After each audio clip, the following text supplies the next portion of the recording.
Are we live yet? Yes, we're live. Hey, you!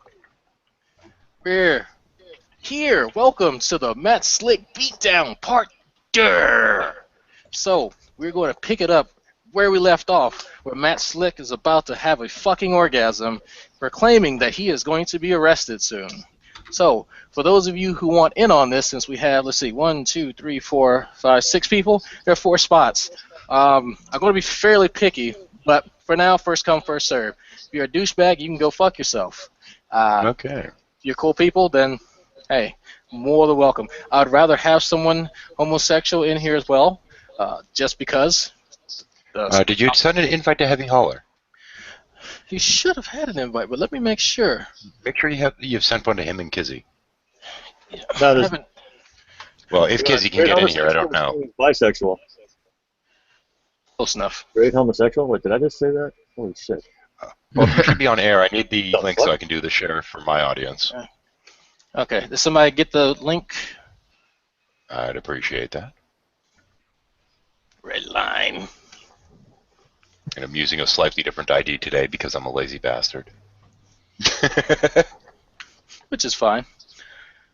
Let's see, we got 0 viewers right now, so there we go, we got some viewers. So start sharing. Let me know when you're ready, 13, before we actually begin. Yo, I'm technically ready. I just want the. Is that link to the oh, there we go. Yep, there is the watch link. Okay.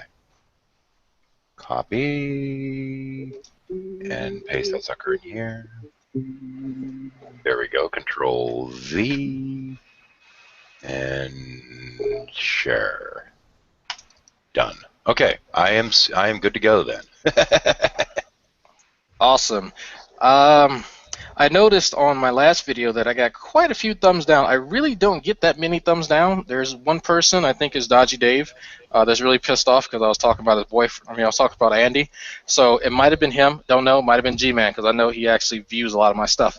So if you don't mind, comment, rate, subscribe, all that cool shit. More importantly, share this video. If you don't do anything else, share it. I want Matt Slick to see this. I want Bible Thumping Wingnut and Stuttering Stanley, Matthew 4:19, to see it, and his followers, because it pisses them off, as you see from the downvotes to the last video. Me talking about their fucking master, and us proclaiming that his persecution complex is really, really deluding him is a bad thing. So that makes me happy. At last count, between Matt and Wingnut, they had, I think, 5 or 6 accounts to down thumb things with. So. Oh, that's too bad. No, maybe they, help. Maybe they got some help from Thick Shades and his 200 sock accounts. Oh man, I've seen that that Facebook post naming all of his accounts. Yeah. Keep in mind that I believe the ratio is 10 thumbs down is 1 thumbs up. So hey, not doing too bad then. Yeah. All right, so let's get this. Oh, before we actually begin, Redline is watching the stream on my channel. If you want to invite in, send a message to Redline or anybody on the panel. Like I said, first come, first serve. If you're a douchebag, I'm probably going to tell you to fuck off. And we have 4 open spots right now, so I'd like to get preferably someone of the homosexual persuasion in here as well, just because. And let's get this party started. Go. Because we got to represent, motherfucker. Of course. Okay. I'll hit play. Does that count? It's halfway there. Okay.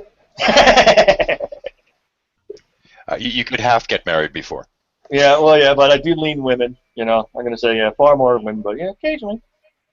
I'm versatile. Some prefer the hole, some prefer the pole. Hey, man. And we will leave the pickle off for the moment until he says something incredibly stupid. This should be quick. There's going to be people who are going to say, there's pastors are going to do civil disobedience. There are a lot of pastors who said that we're not putting up with this. I'll probably end up going to jail. I'll probably end up going to jail for saying, no, I believe homosexuality is a sin. For saying it, for having an opinion, for exercising my religious rights. I'm probably going to end up in jail for this. Well, I mean, and if you did, I would say that was wrong. I mean, like what you're saying. Okay, sometimes I'm not homosexual, so I can't, speak for them. But like when you talk, a lot of times when you talk like on your show or in different situations, and you talk about atheists, well, atheists do this and this and this. But knowing that you know me, we've met, and you, like you said, I'm not like some of these people that you're describing. So I have to kind of say, most people make generalizations. Like just because you met one Christian that's a jerk, then you know logically you can't really say that all Christians are jerks. Right. But we all do that, right? So I mean, maybe I just have never encountered the people that you've encountered that are homosexual, but I know a lot of people who what they want is to be able to have a voice and be heard and have the same rights. They really want to be left alone for the most part. They don't want to be there. For sure, there are people that would like to exterminate Christianity and all Christians and put you guys in jail. Sure, and there's also Christians that want to kill homosexuals. So you guys you have to like take out the extremes and look at who's in the middle, which I think is the majority of us are in the middle, that we would like to get along and find a way to make the world work together. And that's the people that need to have the discourse, not the people on the extreme ends, because I don't think they represent anybody but themselves, really. All right. I would agree with that. Matt, go ahead and respond, and then I'd like to move on to our next one, so we can get through all our people. And by the way, Kylie's awesome. She is. She's a great person. I really like her. But yet, what's happening in this country is the minority is now pushing its will upon the majority and getting marriage redefined. So if it's the extremes that we're going to dismiss, then how is it that these little extremes on the ends are accomplishing so much if they're just extremes? Yeah, that's a good one. I guess you'd have to decide how do you. I mean, then the follow-up question I'll keep it short is just like, then if somehow this becomes not a minority, then the majority of people in the U.S. want this, is your argument going to change? I don't think it would. I don't think it would be okay. Well, ultimately, then I would just say, no, God has spoken, and I must adhere to what God has said over man, because we know societies very often move away from what God wants, and they often fail because of it. But that's an issue of, does God exist? Is Christianity true? And a debate for another time. Okay. Thank you, guys. But come on back over sometime. I will. Okay. Bye. She's really nice. She lives just on the other side of the border from me, and I'm pointing that way, Oregon. And she's been over a couple of times. She's really sweet. She really is. She's nice. So hold on. Let's Chad, unmute your mic, and it's your turn. Okay. Was that? Sorry, what's my mic doing? No, there's the first guy that they were talking to is not a female, so of course Matt Slick doesn't like him. But his rationalization is that there's going to be thought policing, and just saying that, you know what, I don't agree with homosexuality is going to be a criminal act, and I really find that hard to believe. I know he mentioned George Orwell earlier on, but there's nothing that's been a precedent to that. So again, he's going to this fucking slippery slope that it just feeds into his victim complex. Yep, definitely all about the persecution. I think he might get off on it slightly. Talked about this last time, that in order for him to say that they're going to be persecuted or stuff like that, then the same exact thing would have to be said to neo-Nazis or the KKK, for example, or the Westboro Baptist Church. That's another good one. He would have to say that, oh, look at the Westboro Baptist Church. People don't like what they're saying, and they're getting arrested everywhere. No, they're not, motherfucker. The police are actually protecting them. They're protecting their freedom of speech. And it's the same thing with the KKK. It's the same thing with the neo-Nazis when they have their fucking rallies. They are protected by the police, sometimes even black police, even though they're the ones that they are discriminating against. And these are the steps that we take to protect free speech. You're not going to have any thought police busting down your door simply because you're a bigoted asshole. It's just not going to happen, at least here. Yeah, by the way, if you are seeking a link, Redline is watching. I'm watching the chat, and I'll give you a thumbs up or thumbs down for people to get invited in. Ask an Atheist. We're trying to get you in on here as well. So check your messages. Private message Redline, so you can get the link. But it didn't last very long. The pickle had to come out. It had to come out. He deserved it. So Yeah, and it's a flaming not pickle. only that, but we had to invoke a fireball too for all the firebrand crap. Yeah. So Ask an Atheist. Private message me on G+. I don't know if he's mentioned it yet, but his justification for the thought policing is going to be Facebook at some point. Facebook? Oh, Facebook. He should have at least blamed. Well, actually, Twitter's not even bad enough. But the only thing that I've seen, I will say this: the only thing that I have seen that would cause someone to be penalized on Facebook is from the Wildlife and Gaming Commission and my local area. We have restrictions, of course, just like any gaming commission, that you cannot catch certain fish during certain seasons. There are, some are catch and release, some are don't even take them out the fucking water, or don't target this particular fish, such as stripers. So if you're taking them out, taking pictures of them, and throwing them back and putting it on Facebook, they will send you a fine. Yeah. And but that is a clear example of a rule that is being broken, and you are putting evidence of it on a public forum. This is not, you know what, I think that rule is stupid, and then they send you a fine because we saw that you posted something against us on Facebook. Here's a $150 fucking fine. It's not like that. Well, it was like the kid in Pennsylvania a while back that got prosecuted because he posed standing on like a cross in front of a church or something. I can't remember what it was, holding up the middle finger, and the state prosecuted him for desecration of a religious monument or something. Yeah, and it was actually Pennsylvania that I'm thinking of as well for the fishing. Yeah. Well, I mean, that's because there's spawning seasons and everything else, but yeah. But if he finds something of substance to substantiate this claim, other than the book 1984, I really want to see. I want to see his point, but I think it's just him doing some mental masturbation to paint himself the fucking victim, which he always is. But he's pulling it we might be doing a little bit more. I think we might be doing a little bit more Fahrenheit 451 right now. Yeah, he goes the SJW route where because the people are criticizing him on Facebook or whatever and saying that, they think that they should complain to Facebook, then that's why, the government's going to get involved.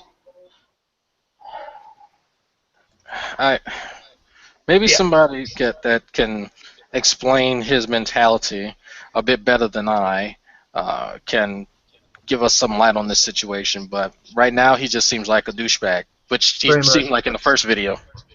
Well, absolutely nothing's changed. He's the Calvinist version of Anita Sarkeesian at this point. We'll have to do another video on that. Oh. I'm just kidding. I'm not doing that. Don't keep mentioning that name. The pickle will get smaller. All right, let's continue with the video. Okay. To address this, I know you've been chomping at the bit. No. I will not talk to Chad unless you apologize for your little teasing insult. If you don't apologize to me right now, I will not talk to you. Okay, here, have a pickle. I'm sorry. I'm sorry. You want an apology for? Okay. Can you talk? I'm not talking to you. Can you hear me? Yep. I'm not Can you hear talking me? to you. Can you hear me? I'm not talking to you. Can you hear me? An opportunity. Yeah, I said yes. Chad, we can hear you, but what we need to hear is an apology to Matt Slick for your insults. That's not I insult. Oh, you say. What the fuck? fuck? Fuck off. Yeah, Really? somebody said something honest. Get over it. Wait, so unless you apologize to the divine leader, we will not grant you an audience with him. Is this Pretty really much. what this is? Really? Yeah. This Oh, is yeah. pretty much what that If you is. ever want to speak to this clown, this type of bullshit, you're basically gonna have to lick a last one. I'm going to take my ball and go home. Isn't that what that is? That's basically what I'm saying. Yep, thought so. Okay. I think this is the point at which you say, Oh, hang on. Whose feedback is from Nomo? Nomo, you are made of feedback. Okay, sorry. Cool. I was just going to say that this is kind of typical of a lot of their behavior, you know. You have to apologize to me for saying something honest. No, you called me a disingenuous douche and it was accurate, so you have to apologize. There's also one which is like, yeah, sure, fine, I'll apologize, no problem. I'm sorry that you're an asshole. Thanks for the link, guys. I just want to say that are there like really, really high walls around the United States where nobody can see out? Something like that. Yeah, because I mean, look at the fracas that's going on about the Supreme Court ruling in the United States, and everybody's, you know, the whole country's falling apart, the whole world is collapsing. Yet outside the United States, everywhere else, everything is usual. Nothing has collapsed, or there's been no Armageddon in those countries that have legislated or made, you know, freedom of everything a right for everyone. Yet in the United States, you know, Chicken Little is screaming. Yeah, pretty much. Okay, I read real quick. Send the grooviest thing an invite. I could have sworn she was in here at one point. Yeah, I thought so too. I'll go ahead and do that right mobile, away. so she couldn't click the side chat link. Oh, okay. Oh, okay, yeah, let's get her in. I think we need more fire. Yeah, let me go ahead and get Craig Scott in here too. Listening to the religious chats the day after the ruling, and listening to Veckel and those guys screaming that you know, the world is coming to an end, really, really hit home how insular the Christian community in the United States it really is. That's definitely one way to put it. It's the whole, if we pay attention to this stuff, we don't have to worry about the fact that there was a terrorist attack in Tunisia, or wasn't there another one in France? Oh, no, it's all about us. Yeah, but it's all about us. That's it. Okay. It's not all about us, it's all about him, Matt and him. Yeah, pretty much, yeah. Him Fair and enough. Jesus against the rest of the world, sort of thing, you know. Valiant. I'm sorry. After he's arrested, maybe Bubba. And he's going to jail. I love it. He's going to jail for thinking about, or for, what did he say, or for condemning homosexuality or whatever. What did he say? For discriminating against a group. Yeah. Just speaking out against it. Yep, sent the link to Groove just now, so any moment now. Okay, it's Craig Scott. I think wanted one too. That's why I wonder why Matt doesn't. I don't think Matt understands the difference between a pure democracy and a constitutional republic. I don't think Matt understands absolutely anything because he's the dumbest fuck. I have the right to discriminate. I was once watching his show, and somebody was was asking him or pushing him, backed him into a corner and challenged him, and his only response was, "You think I don't know anything about the Bible?" And then he goes and he turns into, "I have a doctorate of divinity," and he starts pointing towards this piece of this thing frame in the wall and going on about how, you know, how educated he is in theology. I really don't weigh that degree against much of anything, unless they've gone to a secular, unless it's a secular college that has made them. Even then, you know, it's like Nephilim Free. It's like Nephilim Free turning around and saying, "You see, here's my degree in genetic studies." Well, and that's how I know what I'm talking about. Well, okay. Here's the thing. There are some Bible colleges that really have you write like a 4-page paper on one chapter in the Bible, and they give you a doctorate degree. The fucking you know, the diploma mills, whatever you want to call them. Right. But then there are other universities, secular universities, that have a pretty robust system where they have people delve into the Talmud and actually learn, you know, Greek and learn I'm drawing a blank, Judea language. Aramaic. Huh? Aramaic and, you know, stuff like that, where that actually takes time and dedication to learn. I can understand it from just a historical standpoint that would require a pretty rigorous amount of research. But for somebody like, you know, Nephilim Free and what's his face, true empiricism, just to claim shit and not show anything, I'm just gonna call him stupid, honestly, and dishonest. The fucking stupidest of it. I mean, if you're having sleeping problems and you really want to go to sleep, listen to Nephilim Free. One of his rants on, which is every time he's on air, about how the genetics proves creationism and all this kind of shit that he could. Oh, do you know what I love is when he thinks he knows about science, and I've seen him do this more than one occasion. He tried to debunk DNA in bacteria being discovered that was from bacteria that was millions and millions of years old, very well preserved in one set of conditions, by a paper about DNA in dinosaur bones, fossilized and preserved under very different conditions. And he didn't understand why you couldn't use this piece of science to disagree with this piece of science because they didn't disagree. That's how much of an idiot Well, this you person used is. a word there that's not part of his vocabulary. Understand. I think my favorite one was he was talking to a geneticist and he said the half-life of DNA and the guy went, what? Well, let's listen to some more of this fucking stupid idiot talking. yeah. If that's what we're going to be talking about. We'll do a Nephilim free hangout. I've got lots of Nephilim free stuff. Oh, if you're going we'll to find the a best. free hangout, you have to bring up a download gay it. night with God. That's the one thing you have to Dude, you bring might have up. to wire your own audio for that one. That's okay. I'm going to put together something which is a Nephilim free marathon of bullshit. It won't be as long as this shit. I can I'm only going to listen edit for it. so long. I'm going to edit it. Okay. Oh, All right. boy. Let's move on. Let's move on. Actually, I feel like I should load up a clip from Nephi right quick. We're taking a small tangent. We're going to listen to Nephi just to get our. More than likely, he's online spewing something. So go, Probably. Hang on. I'm not even sure where the But hell I I put don't the think file you're at allowed this to do point. that. I don't Maybe, know. I don't know. I think he's actually said enough words that I'm surprised nobody's made like a remix of something. I've downloaded the content. I'm ready. Always Damn. feedback. They're video editing at the same time, which is kind of a pain in the ass. Yeah, I'm not sure where I put the clip offhand, actually. I've been moving stuff around on my desktop, so screw it. I'm sorry if...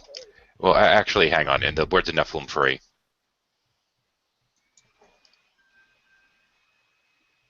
Why do I believe this again? I think that sums it all up. That sounds like him. That's him. If I insulted him, I don't know what you're talking There's a about. link in the sidebar Okay, to a goodbye. video to you when you do the thingy. Hang on. Here we go. I said I'm sorry.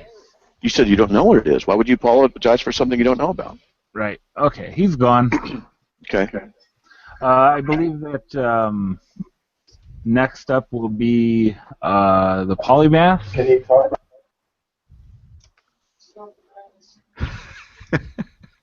Here we go. All right. If you've just joined us, please mute your microphones. We're going to talk to people one at a time. The polymath is up next. Go ahead, address Matt Slick.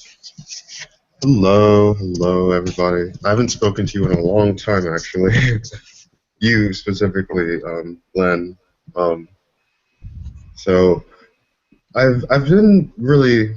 I'm an atheist, but I went to church with my parents today. I've always been curious regarding this issue of homosexuality. How do you guys define homosexuality? Do you think that the gay sex is sinful, or do you think that the sexual attraction is what is sinful? Both. So you think that because there are like Christians who find themselves as being, gay or lesbian who wish to remain celibate, but you're saying that the feelings themselves are sinful. Yeah. Can I explain? Yeah, sure.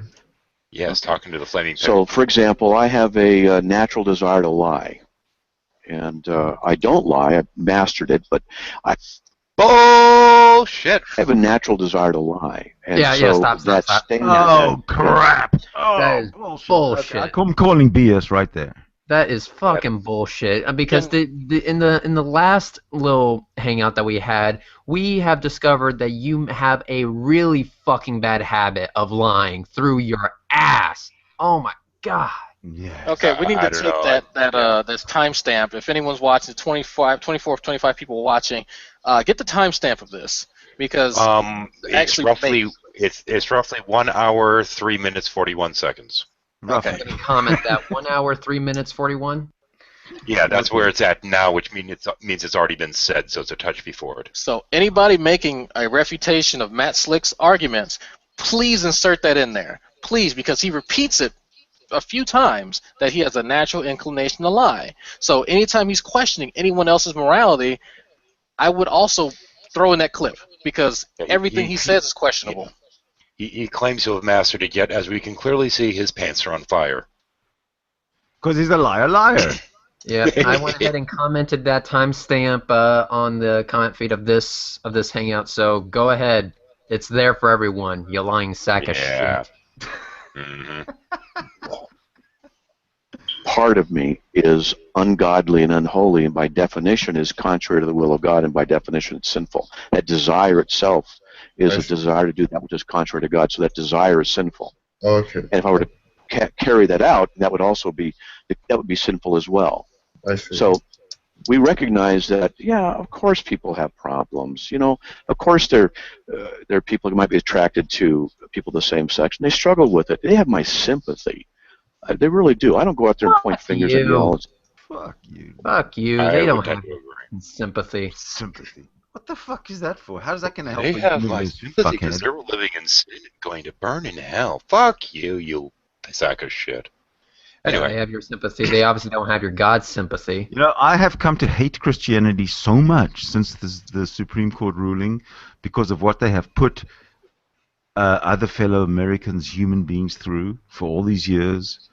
All the hatred, all the venom. Fuck you, Christians. Fuck you.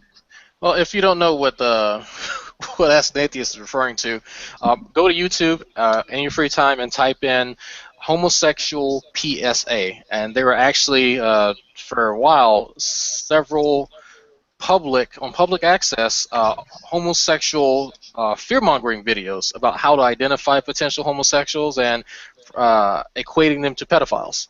And it's really sickening. It's honestly, this is what drives homophobia. This is why trans people and gays and lesbians are actually killed a lot. And this notion that they're driving about how sinful and how evil and how perverted they are helps denigrate their public image. It's homosexual PSA or anti-homosexual PSA. Take your pick. Either one. I mean, I'm pretty sure they'll both come up with it. The one I saw was a guy. It's a black and white video. Yep, that's it. This one? 1950s. Yes. Okay. Last night was a blast. I'm glad we didn't go all the way. So, was that first or... Sorry, can't help the ads. This is during the golden era, by the way.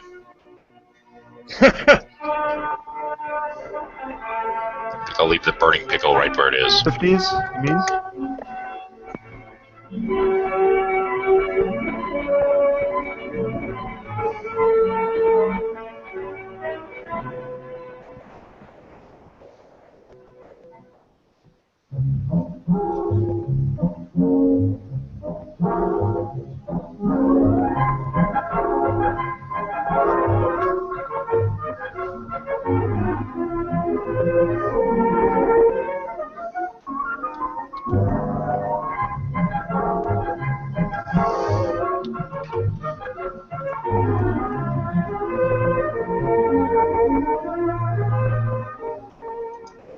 I'm Lieutenant Williams, a police officer attached to the Juvenile Division. I'm on my way to Monroe Junior High School to talk to a group of young people. That looks innocent enough, doesn't it? Lots of young people hitchhike. Seems like a good way to get from one place to another. But sometimes there are dangers involved that never meet the eye. Let's take the case of Jimmy Barnes.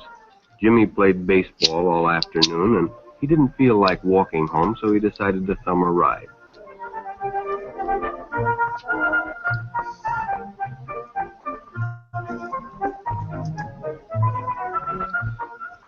done it 100 times before, and he didn't think anything was unusual when the driver struck up a friendly conversation.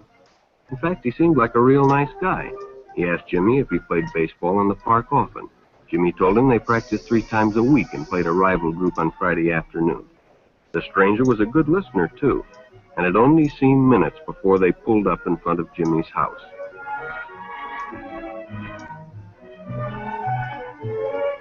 When Jimmy got out, the stranger gave him a friendly pat. Then he told him... Oh, come on. Could you find somebody who looked any skeevier? Kind of looks like Neff with that mustache. Holy crap, it does! It looks a bit like Jameson. Hey, thick shade. Okay, yeah. Park on his way home. And no, I can't increase the volume on this right now.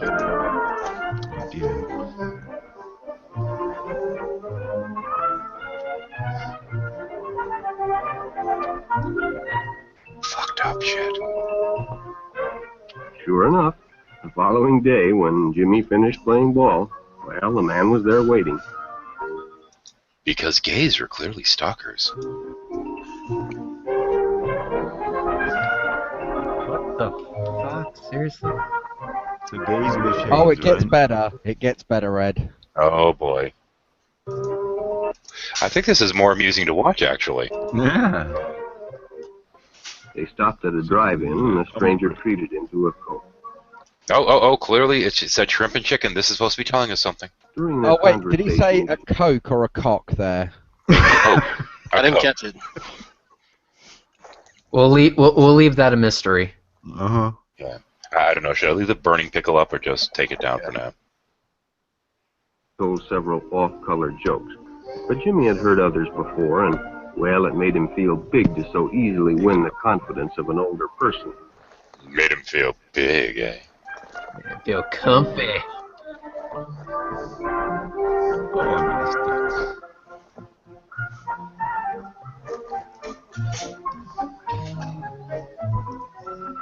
The following Saturday, they went fishing together. Ah, the guy thought they'd made a love connection, and Jimmy was leading him on. Jimmy's a dick. By now, they were using first names. Ralph said it was more friendly. What the fuck? Are they using the name Ralph because of vomit or something? I'm confused good. how they managed to stitch this thing together. Well, they are both holding, rods and everything in this one. Oh, I see. Oh, yeah. It is kind of progressing. And he's encouraging that boy to touch his tackle. I mean, there is a Oh, lot yeah, on. clearly. Oh, clearly. Let's go back to the travesty here.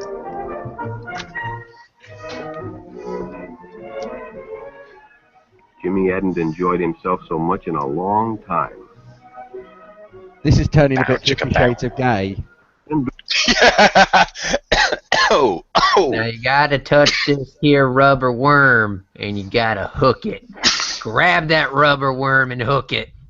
During lunch, Ralph showed him some pornographic pictures.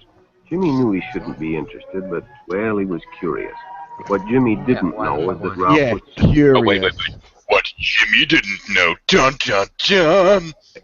A sickness that was not visible like smallpox, but no less dangerous and contagious. A sickness of the mind. You see, Ralph was a homosexual, a person who demands an intimate relationship with members of their own sex. Demands, does he? I mean, this kind of thought is what these idiots are still trapped in. I keep flashing back to the Amazing Atheist upload where he's like, "What? A vagina? And then he looks it up and he goes, oh, no. And I can just imagine that's what happened with the fucking pictures. And he's like, no, vagina bad, dick good. Yeah, pretty much. Okay. But by now, Jimmy felt a fondness for Ralph, and they continued to go places together. Ralph was generous and took Jimmy many interesting places and did many nice things for him. And in Ralph's mind, they're dating. Yeah, go figure.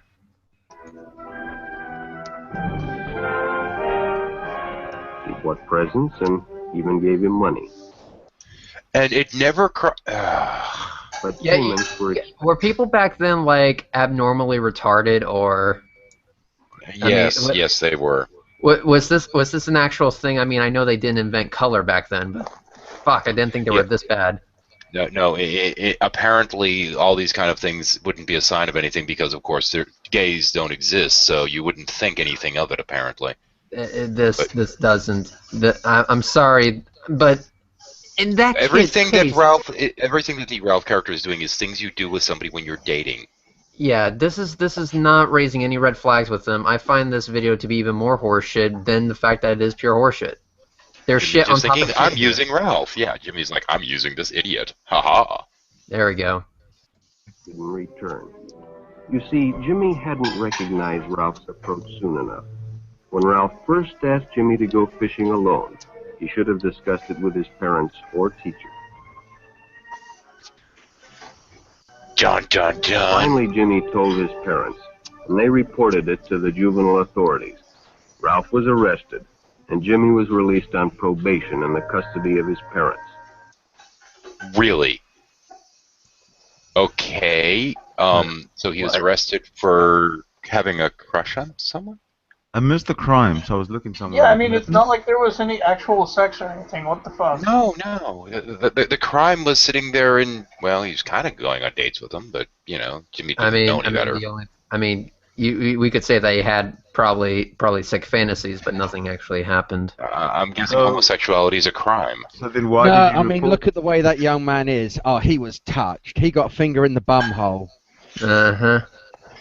I mean, if that's what they're going for, then yeah, arrest the fuck. Eated the poo-poo. But I think maybe he likes sweet gherkin. But that would have been the same case if that dude was a girl. It would have been the same consequence. That bitch would have gotten arrested. Or I'm sorry, that dick. No. Back then, if it was a girl, it'd be like, "Oh, good job, Jimmy." Oh, good job. You fucked a 13-year-old girl, just like what the Bible teaches. Nah, let's not go there. Yeah. But all homosexuals are not passive. Some resort to violence, as in the case of Mike Merrick. Oh, come on.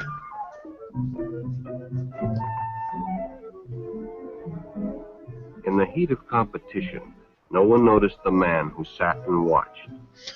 Dun dun dun! And when the game broke up and the others left, Mike decided to stay and practice a little longer. Because that's always what happens.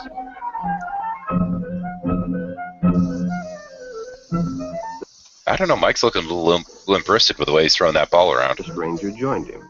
He was friendly and, well, it was better than playing alone. But after a few shots, Mike realized he had already overstayed his time and suggested he better leave. The stranger told him if he'd like to stay longer, he'd be glad to drive him home when they finished. Sounded great to Mike. The chance to play longer and get a ride home, too. Dun dun dun!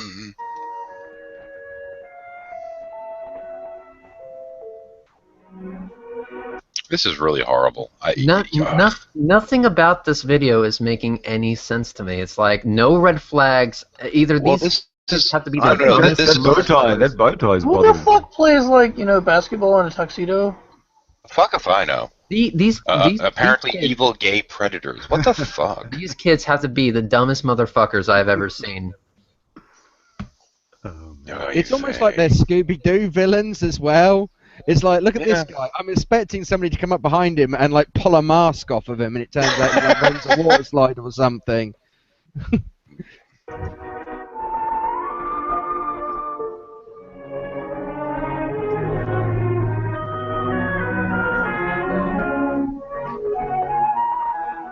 When they finished, the stranger told him he'd make a fine player someday if he got lots of practice.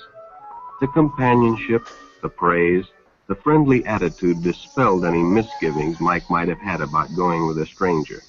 He probably never realized. That is, I mean, he's there with the kid, asking him to play with his balls. I mean, that touching's a bit sinister. Okay, we had rods, we had balls, we had pornographic images because oh no, a vagina! Oh!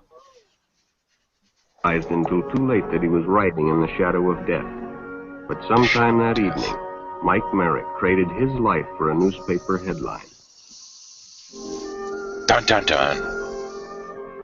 Oh, for fuck's sake, he traded his life for a newspaper. Go fuck yourselves. Yes, gay, rape, murdering, pedophile. Fuck you, assholes. Wow. The 50s were a dark time, weren't they? So much for this whole thing about people claiming it was better back in the day. Yeah, really. Well, that's what the generation before always does. Everything was better back when it was their day. Everything was better back the way they understood it. Oh yeah, all the PSAs from the 50s are this fucked up, though.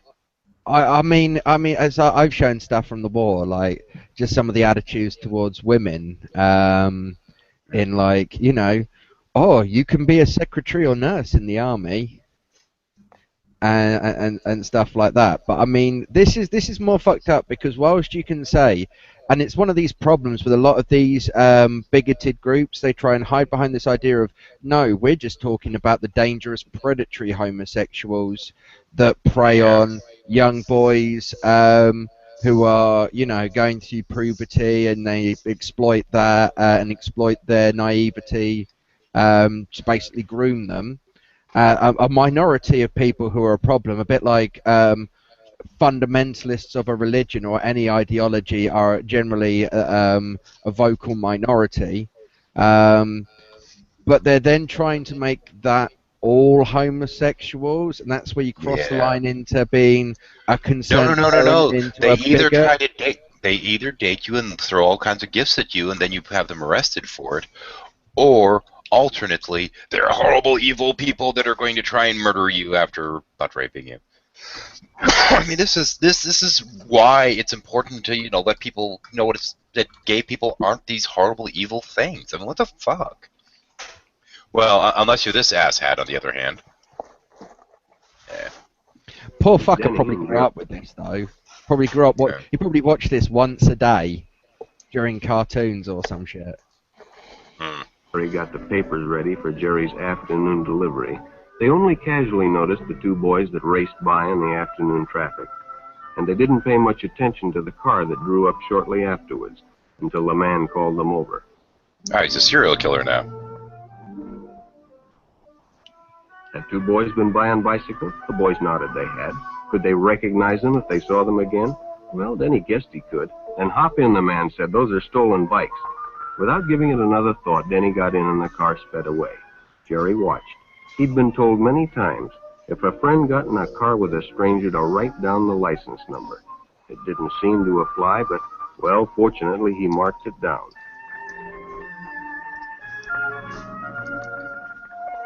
Your friend's dead, buddy. When he delivered a paper to Denny's house, he asked his mother if they'd caught the boys that had stolen the bicycles.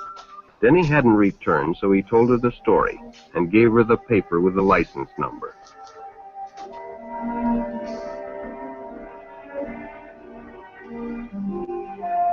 Being a... After watching this, the other travesty doesn't sound nearly as bad. Should we just jump back, or do we want to torture everyone with this few more minutes? What does the audience think? I don't know. Well, I think we should keep watching. It gets better. Well, the second guy isn't dead yet, so this is. Oh boy, okay. It's kind of like watching a train wreck. It's very disturbing, but you can't look away. So keep playing the damn thing. Everybody in the audience, share what we're doing. This is a 1950 anti-homosexual PSA. This is on public access television back during the golden era. So we're kind of going over this for to give you an idea of this idiot's mindset. Yeah, pretty much. Careful parent, she decided to call the police.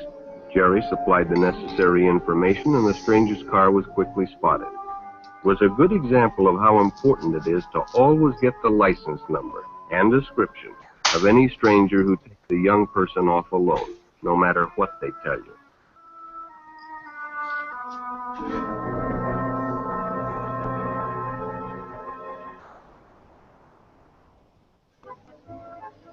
Public restrooms can often be a hangout. Oh, for fuck! Oh no, come on! Oh, no! You knew it was coming. Oh yeah! God. Damn it. Oh, for Just look at the fuck's case sake. of young George Michael. Oh, Oh my okay. This is going to turn into from a fucking train wreck to a goddamn nuclear bomb explosion. Oh boy. Okay. Yeah. Yeah. Take a deep breath. Let's continue.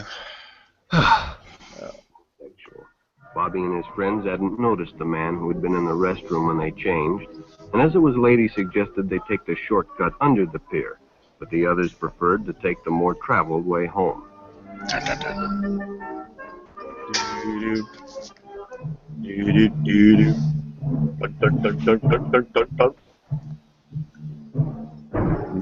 Is it me, or does that guy have a right mince on him?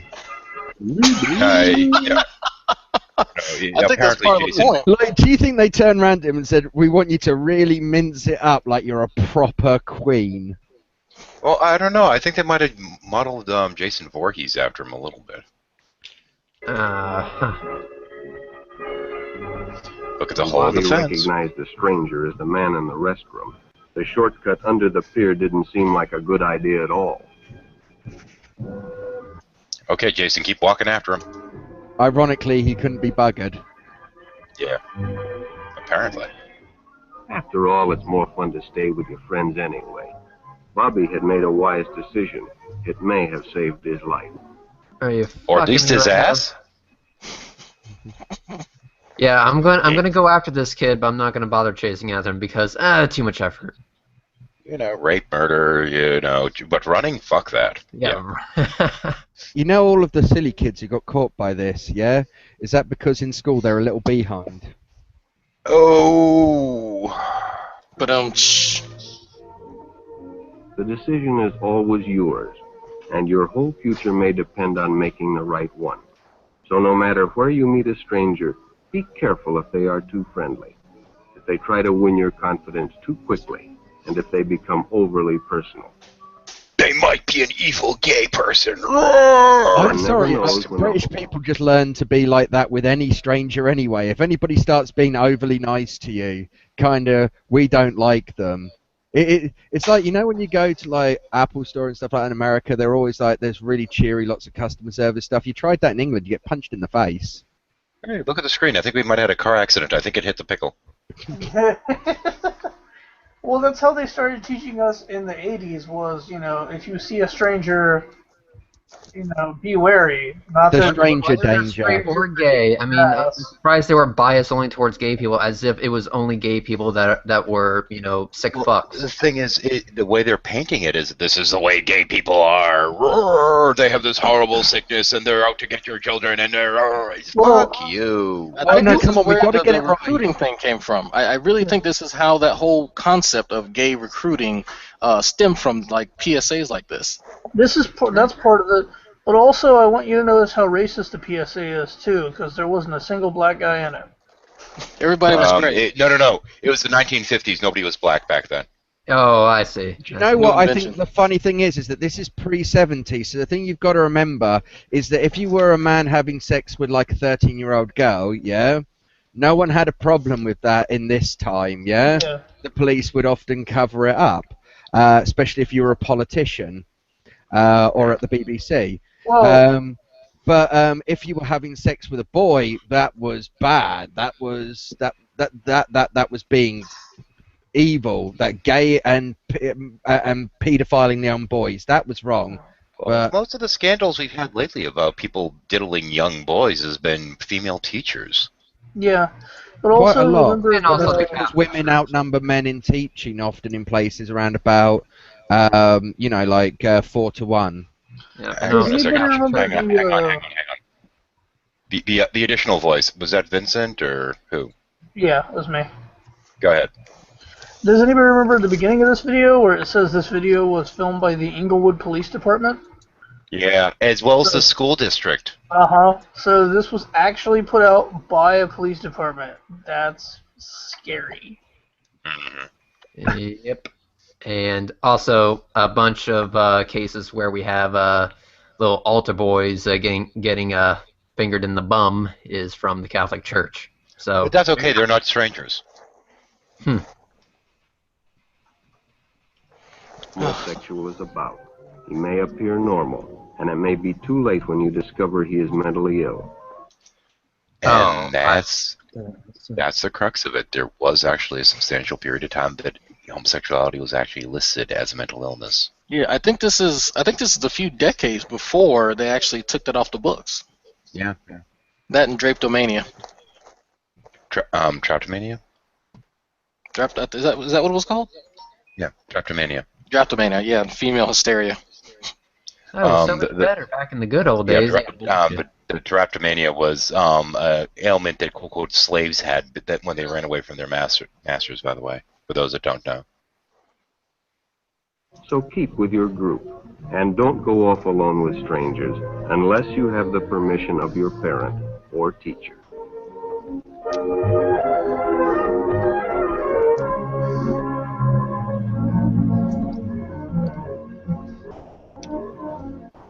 God, that was horrible. Ah, the good old days. Wait, there's my problem. Don't look for red flags. Just look for red flags from strangers. Fucking horrible. Anyway, let's close out of this fucking thing. Okay, back to the other douchebag. Yeah. Oh, you said you're going to hell? I go, dude, man, I'm sorry. How can I help you? You know, we work with it. But are you comparing homosexuality to a desire, then? Of course it's a desire. Would you agree? What's your first name? What's your name? Just call me Chuck. Chuck. Okay, what's up, Chuck? Would you agree with me that people behave based on what they desire or based on what they don't desire? He's not blowing out the candle, is he? Well, I wouldn't call homosexuality a desire. Let me ask you: do you agree, or do you agree or not agree? People behave according to what they desire, or they behave according to what they don't desire. Well, it depends on the situation. Can you give me any situation where someone's behaving in a manner that they don't desire? Sure. If a guy, specifically regarding to homosexuality, wants to find who is so oppressed by, you know, all these pressures to conform, quote unquote, and then he finds himself, you know, he marries a woman, but he knows that he is gay. You know, he doesn't desire a woman, but it's because the sort of pressure to, I guess, conform to heteronormativity. Chuck, then what I could say then is that his desire to conform to the heterosexual component is stronger than his other desire, so he would still be behaving according to his desire. See? Oh, was that the first time he licked his lips while saying desire, or what? I think I want the PSA back right now. Need adult. Yeah. There we go. Oops, let me fix that. Sorry about that. I got this too small. Here we go. Okay. Here we go. Talk to the pickle. No matter what you say, I can just say that if I held a gun to his head and said, jump up and down, he doesn't really want to. He will, because he desires to live, and so therefore he behaves in a manner consistent with his desire. Okay, then I guess, I mean, if you define it that way.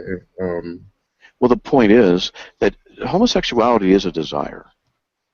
They call it an orientation, right? Well, if it's an orientation, it doesn't mean it's right. Doesn't mean it's wrong, unless we have a standard. This is my desire, my orientation for women. I mean, I'm married, happily married, but I notice women, and I don't say I lust after them. I don't undress them. But let's just say I was doing that. He won't say it.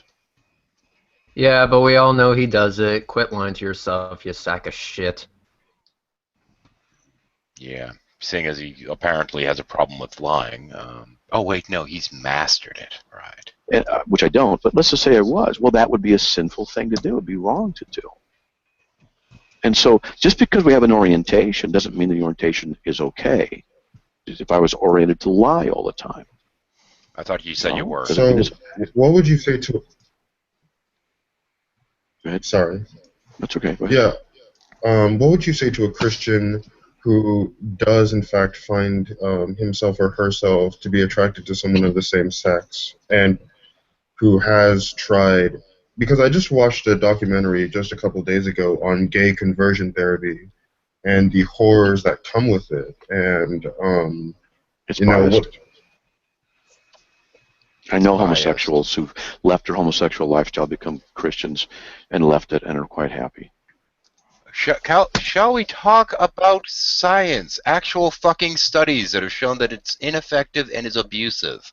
I think personal Yeah. anecdotes are they're perfect. They fit my narrative, so why not? The fact that they can lie to themselves very, very good to make a shell that makes them look like they're happy. Yeah. So what? That doesn't matter. Actual fucking science would be great.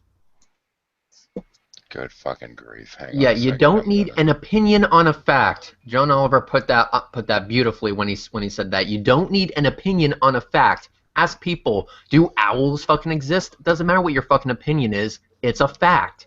And it's a fact that these gay conversion therapies do more harm than good. I've seen the documentaries. I've seen the documentary that he's actually saying.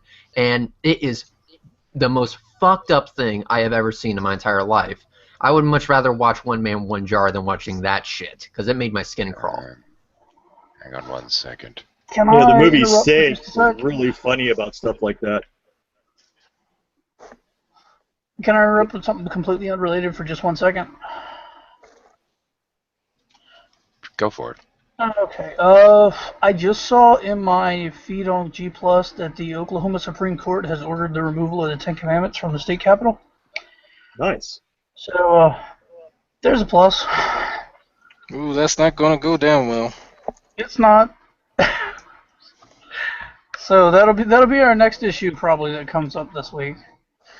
Have you heard of the phrase "the calm before the storm"? Yeah. Well, you turn around, it's the calm after the storm. Drag, I'm going to invite a friend, if you don't Right? mind. There's always a calm after the storm. This is the storm. It'll blow over. Well, yeah, they'll find something else. And hey, go ahead, 13. If they're friends of yours, they're friends of mine. We got some more viewers. So for those of you just watching, we just got done watching an anti-homosexual PSA from the 1950s. Kind of explains where some of these notions are coming from that Matt Slick's talking about, such as the conflation of homosexuals and homosexuals and pedophiles. Along with the notion that some of these homosexuals actually, recruit. That was said in the first video, and it's really sickening to see how this mindset, this from the golden age, quote unquote, has spilled over into modern day. Along with the pickle, now we have a flame, so it's a flaming pickle. Just because of the amount of bullshit that's being spewed from his mouth. Matt Slick has also said he has a problem lying. I don't think anyone needed to guess about that one. We already knew he has a problem lying. So please share the stream. I think that Matt Slick exhales methane. Could be. It's a very good point. Well, shit generates Otherwise methane, it's so that's flame highly that's possible. burning. Let's face it.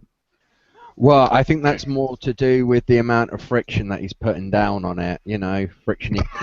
I don't know. We'll see. That's quite a noble achievement. Matt, well done. It happens. But I'm sure the other side happens. I'm sure that thing only shows one side. That's all. Well, I mean, regardless of what you think, I'm saying that it. Oh, incidentally, welcome, Jade. We are going after a hangout that was Bible Thumping Wingnut thing with Matt Slick being incredibly anti-homophobic, and we just got done playing a 50s PSA dealing with homosexuality a little while Anti-homophobic. ago. You just said anti-homophobic. Oh, sorry. Anti-gay marriage, rather. Sorry, I'm out there, but yeah. Sorry. To them, it would be like, because I know people who are gay, and they would say that, being gay to them is just how being heterosexual is to you. I understand. Does it make it right? No, but I'm saying that for that same reason, regarding, gay conversion therapy, quote unquote, I mean, you can see where the psychological damage could come from in that sort of thing, because I mean, you're trying to change the way people are, and people. It's hard. the way that people have known themselves to be from the time that they've been, around the age of 5 or even younger. Yeah, I understand. And as a Christian, I'm very sympathetic to people's struggles. I certainly have struggled over years on various things. Oh boy, yeah, and he's of course claiming that gay conversion therapy works.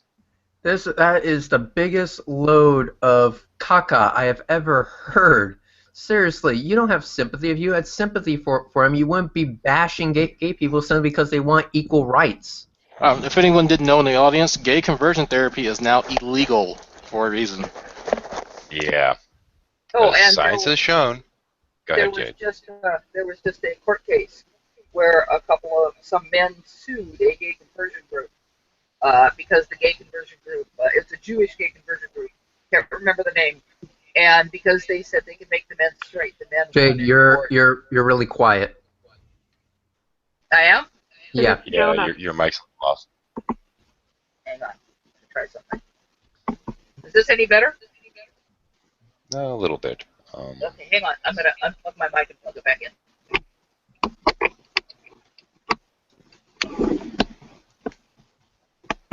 How's this? A little bit clearer, at least. Okay. Well, okay. So, I can always speak louder. You know me. Yep.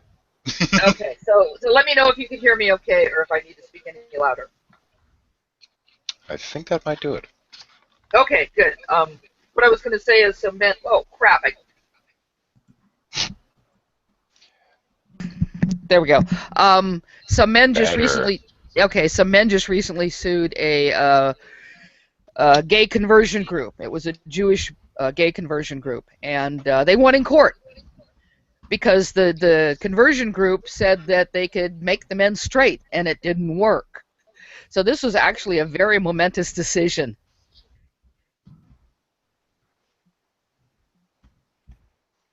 And would be used as a precedent for other. I'm sure other lawsuits will follow against gay conversion groups. It doesn't work. It doesn't work.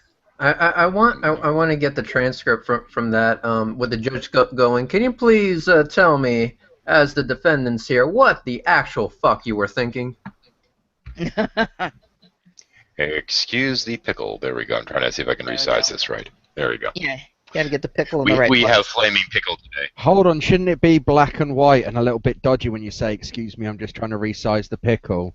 Perhaps. Some young boy who you're trying to get in your car. Yeah. Oy vey, that 50s PSA was terrible. Okay, let's continue. The other thing as well we didn't mention is it does damage men because it just makes all males sound like they're evil as well. That's the other consequence. Any male who's doing something nice is then obviously a dangerous homosexual. Well, the first gay guy in that PSA was clearly thought that they were dating. Anyway. Yeah. Anyway, let's go back to this crap for the moment. Believe it or not, aside from here, I mean, I'm very compassionate with people and trying to empathize with them. Try and shove things down their throat. Wait, did he just say he tried to shove? Did he just say he tries to shove things down people's throat? That's what it sounded like. Actually, Jade, at some point check both my shares as well as Drag's shares, and you'll see that from yesterday we have a great shot with him in the pickle and just talk about things being shoved down people's throats. Yeah. I'll bet he'd like to shove something down people's throats. Piece of shit. People have struggles. When they recognize that some of their struggles are sinful, that they should not do certain things, then they have responsibility to act in a manner that's consistent with righteousness. It doesn't mean it's going to be easy. And I sympathize with them. That's consistent with right. No, it's you want them to act in a manner that is consistent with your bigotry. Mm-hmm. Can we rename this to the Flaming Pickle of Righteousness, just for the hell of it? As a series going forward? Yes. Yeah. Culty. But just because someone is born a certain way doesn't mean it's okay. The argument that the homosexuals give us, that's my orientation. Well, if that's what justifies it, then a pedophile's orientation justifies them. Oh, you see, he goes to fucking pedophile. What a fucking loser. He goes right to the PSA. What the fuck? That 50s PSA. That's kind of how they're presenting. No, them. that's personal. Mm. Let's see What more needs to be said? now. That's just. And if they can say no, it doesn't, well, why not? It's the same argument you're using that he's using or she's using, whatever. Well, actually, I mean, there is an argument that, I mean, the argument for pedophilia is that I would say that they need to be kept away from children because, I mean, they could be posed a danger to unconsenting children. But you see, then we get the issue of, well, why is that an issue of consent? Well, I mean, I wasn't, intending to discuss. If you have to ask that question, you've got a problem. Exactly. Yeah. Well, this is Matt Slick's word games. Rather than deal with the subject at hand, he'll play, what does that mean? Oh, It what makes does that me suspicious that he's really trying to cover up something underlying and sinister within his own psyche. It really does. Oh, do you know, I have to bring this in here. I've got to find this someday. Go back, but unfortunately I have to go back and look through the Bible thumping wingnut stuff. Matt was in a discussion, quote unquote discussion, with another Christian. However, a Christian who Matt disagreed with. Matt had a completely different view of Christianity. And as they were having this discussion, Matt kept going, well, what about this? Well, what about this? Oh, well, this says in the Bible, what about this? Matt accidentally, by his slip sliding around, denied the basis of Christianity. I'm gonna have to get that. I'm gonna have to find that one. Find It's it. freaking, Find it. It is freaking hysterical. See, he had to counter this guy. In his mind, he had to counter everything this guy was saying. So he didn't think about where he was going with it. And that's the way he works. He says the stupidest stuff. If you've seen the discussion he had with Hogtie, and you can't even really call it a discussion, you'll see what I'm talking about. He's a child. Yeah, he goes to the personal attack every single time. He gets trapped into a corner, and he gets trapped into a corner every single time. But what does that mean, trapped into a corner? Well, he gets trapped into a corner with his logic and his reason, and then he starts to attack the person. What's logic? You can't have logic because logic comes from my worldview or his worldview. That's right. That's what he does. That's what he does. You know. And then he starts to tell the person how stupid they are because they don't have the same logic and worldview, and how misguided they are. Sorry, not stupid, misguided. Yeah. Yeah, he always. Sounds He like always. Matt Bell. Is he just saying with people called Matt? But yeah, it seems like it. Eh? They don't even have to be Scottish. Like, I don't know where he gets his morality. Hold on. You saying he's not a true Scotsman? Which one is the true Scotsman? I Ba-doom-tsh. gotta go for Matt Bell, really, in this situation. Well, that's what you don't do. Oh my goodness. Yep. Let's get back on this twat. Okay. Excuse my language. I'm just trying to ask you about whether or not you think that having a set of feelings, how it makes sense to even designate, having a particular set of feelings. Well, what you're doing is trying to establish right and wrong without God. And the only thing that you can do is offer subjectivity. Subjectivity is ultimately self-refuting. There is no basis for you to say anything is right or wrong. We can discuss various issues, but as I said before, people behave out of their orientation, out of what they behave based on what they believe, what they affirm. Well, the problem with atheists, the problem with this whole idea is that there is no consistency, no real way for them to determine anything right or wrong. It just happens to be popular vote or personal preference. And this is wrought with danger. And this is a problem. Stranger danger. Because there's no reason to stop say it right there. that Stop right when the Okay, homosexual... okay. Stopping. Yeah. Here's the thing, Matty, Flaming Pickle. The thing is that just because you say there's no consistency doesn't mean that it's true. It just doesn't. So you gotta have something to back that shit up with. Otherwise, you need to shut the fuck up. Because here's the thing, the consistency is simple. It's about empathy. And empathy is something that we can all put ourselves through. You saying that, oh, I try to empathize with them or whatever, that shows me that you really don't give a fuck about it. Empathy is not something you have to try at. Fucking idiot. No, the studies at the baby lab have shown that we are born with empathy. So perhaps Matt is just has a birth defect. Yep.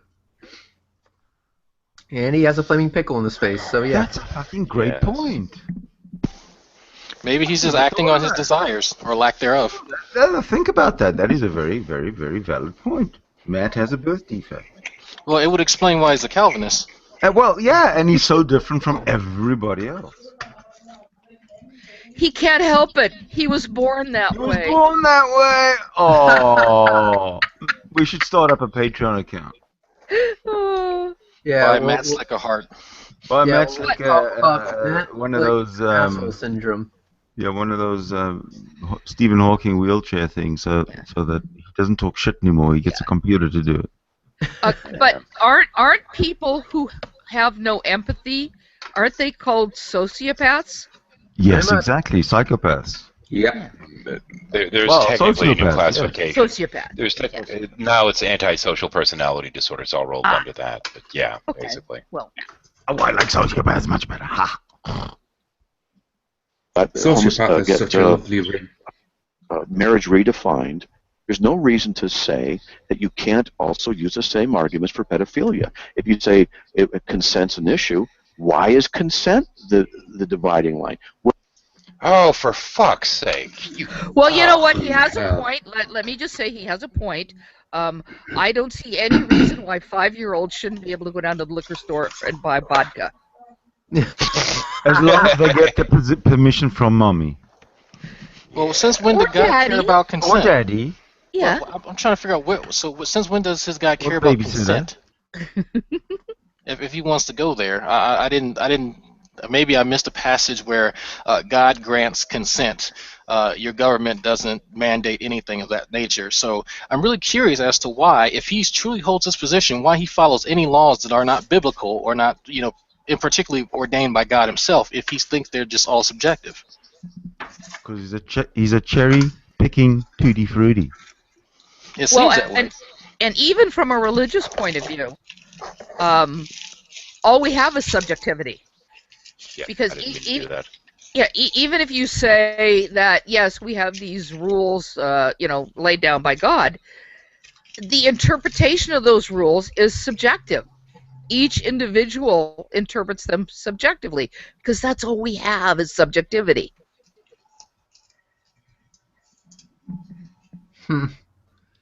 I mean, but ethics and common sense, surely. These are some of the most things that are objective missing can from be that can be slip. the most can be the most objective set of principles we can come up with. That can be embraced by everybody, universally, globally. Isn't that the idea, to get a set of principles and morals? We have that. Hang on a second. The sound's really low on this, unfortunately. But this is the highlight from yesterday. If I can get this in there. Okay. And I can take my pickle out of here. Here we Take go. Leave the pickle. Leave the pickle. The pickle is No. reproducing.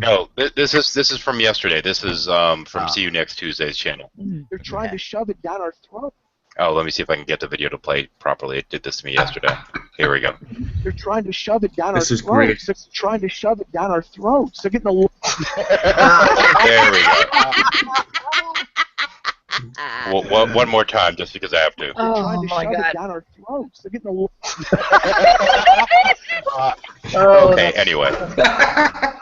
If I can touch on the topic of consent real quick. The best way I've heard this put, to get sock account credit for, was, why can't 10-year-olds own houses? Because they can't make responsible decisions. So, therefore, they can't consent to any other legal contract. That's why you can't marry a 10-year-old. Fuck off. I'm surprised this is really this difficult for them to get.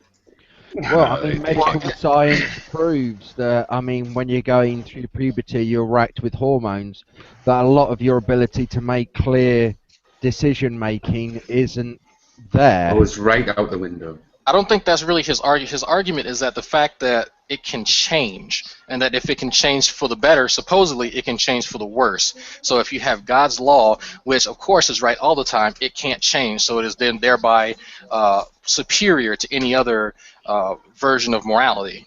When we're making the assumption that his God's morality is right to begin with, because as I like to remind people, back during that era, people like me that look like me didn't have very many rights because of good, wholesome Christians who believed that it was ordained by God. Leon M. Basil, for instance, Loving versus Virginia.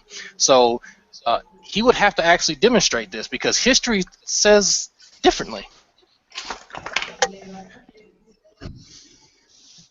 I just got a question sent to me by Stinky for Drolls. Why is the gherkin flaming today? Because friction. Because he made a comment earlier that he has the tendency to lie or a strong desire to lie, but claims to have mastered it. So this is the pants on fire, flaming pickle of righteousness. Dun dun dun. Plus 10 stam, plus 8 endurance.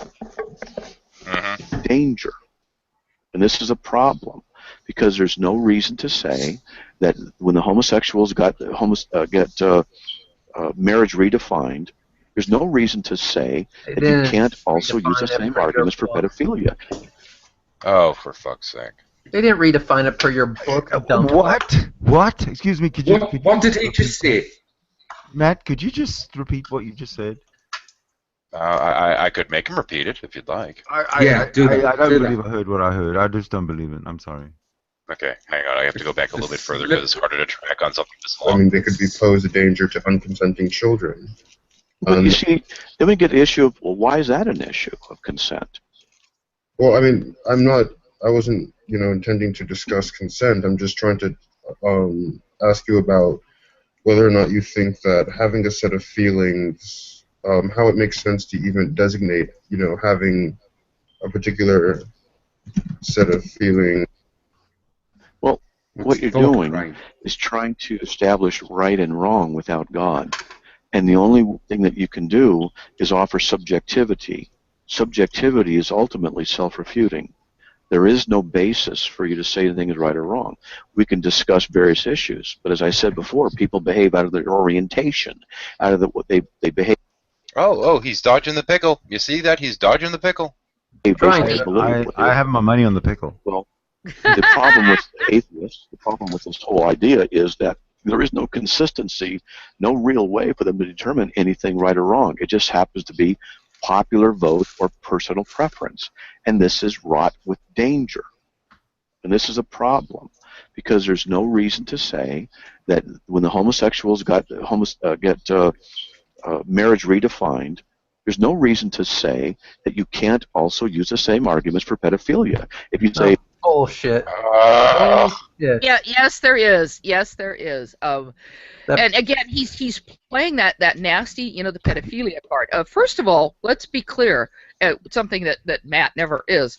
There is a difference between someone who is a pedophile and someone who is a child molester. He went from fucking marriage to gay marriage to pedophilia. Yeah. Always.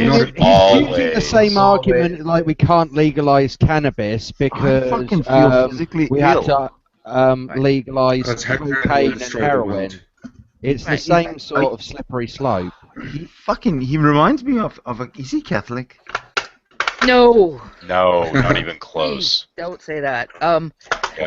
Leave the Catholics alone. Qualifies for the priesthood, that's for sure. They're not hurt anybody. He's a Calvinist. Yeah. He's a fuckhead. What I wanted to say is he's also making the assumption. As I said, there is a difference between pedophilia, which is an attraction towards children, a sexual attraction towards children, or perhaps even a romantic attraction towards children. I'm not quite sure how it's defined, and being a child molester. He's also making the assumption that all pedophiles want to molest children. But Essentially. why is he bringing it into the gay marriage discussion? Oh, because of the stigma. Yeah, it just all. because it upsets people. It's a red flag, you know. It's a different hangout. It's a different discussion. I'm surprised he didn't go to bestiality, but you know they normally do that as well. I'm sure that's I been think- mentioned. It's been Hold on for a mentioned. second. This is something. Yeah. Was Go it ahead. yesterday Actually, bestiality? Was it yesterday bestiality? I think he did mention it at one point, just kind of passing. But the issue here is, and I You're said marrying this in the another average hangout. America works on propaganda.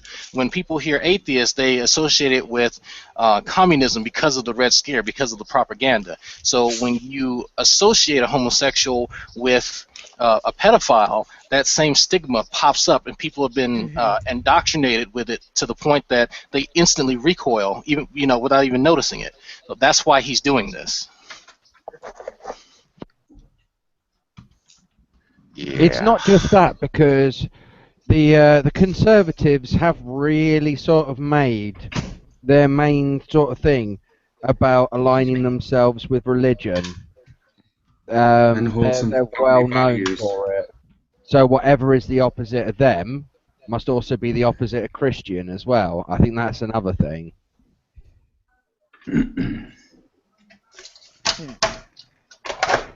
Sounds like it. Yeah. Let's have this guy talk to the pickle some more. Yeah. If consent's an issue, why is consent the dividing line? What gives them the right to say, no, it's at consent? It's arbitrary, and they don't realize they're being arbitrary. And I mean, it's always There's nothing wrong with always being self-destructive. arbitrary. Just takes time. well, I mean, it would be arbitrary in the same sense that I guess interracial marriage would be arbitrary, because I mean, it depends on the standpoint you're already taking. I mean, you're already taking a sort of normative stance as regard to what marriage is. Someone could define it and say that it's between two people of the same race. What's the age of consent? As R.J. Rushdoony, in fact, I'm sure you know about him. Yeah, I wouldn't agree with that. I mean, in Numbers chapter 12, Moses married a Cushite woman. She's from Ethiopia. Yeah. No problem. I have a daughter who's very attracted. I'm white. My daughter's white. She's very attracted to black guys. Pause. And she's an atheist. Pause. So, the second Oh my polygamy God! is legal. This guy's a fucking. Guess who I'm talking to? Just to piss you off. Just letting you know. Be her Facebook friend. I thought that was really interesting. Pass from your wife. Right. Huh? Just look. I need to sleep with another woman once, just to piss off a Christian Sunday. Hold on, dear. Dear, I think we might need a bigger, blacker pickle. I thought that was really interesting that he threw why would he need to say that? Like, even after he's disowned her, She's attracted to black people. Wait a fucking minute. That's almost like I've got a friend who's black. I'm Yeah, not that's racist. basically what it's saying. I was that's going to worse. spoil that one for y'all. I knew it was coming. That's fucking My worse. Holy daughter's, shit. my daughter's attracted to blacks. She's Oh, attracted God. to women. Same thing. just swap the thing. Swap the word. Shit. That's pretty funny. That was quite hilarious. I gotta head to work. I'll Okay. see you guys later. Check the resizing on that pickle. Polymath Anyway. is black, by the way, so I'm pretty sure he's giggling. Yes. Yeah. Okay, Okay, I don't care. So what? As long as he's a good Christian man, whatever. But you see, the issue of orientation. Oh, did you hear that fucking tone? As long as she's a good Christian man or whatever. Yeah. Is not a justifiable basis by which we can say something is or is not right or wrong. It just isn't. Because what has to happen is the homosexuals can say, I'm born this way, therefore it's okay. And society needs to help me out with this. And pedophiles can say, well, I'm born this with my orientation. And they'll say, well, it's okay for me, but not for you to have your orientation be protected by society. Why? Because A pedophile. it's not an orientation. Pedophiles are destructive. That's a big difference. Yeah. There's no consent.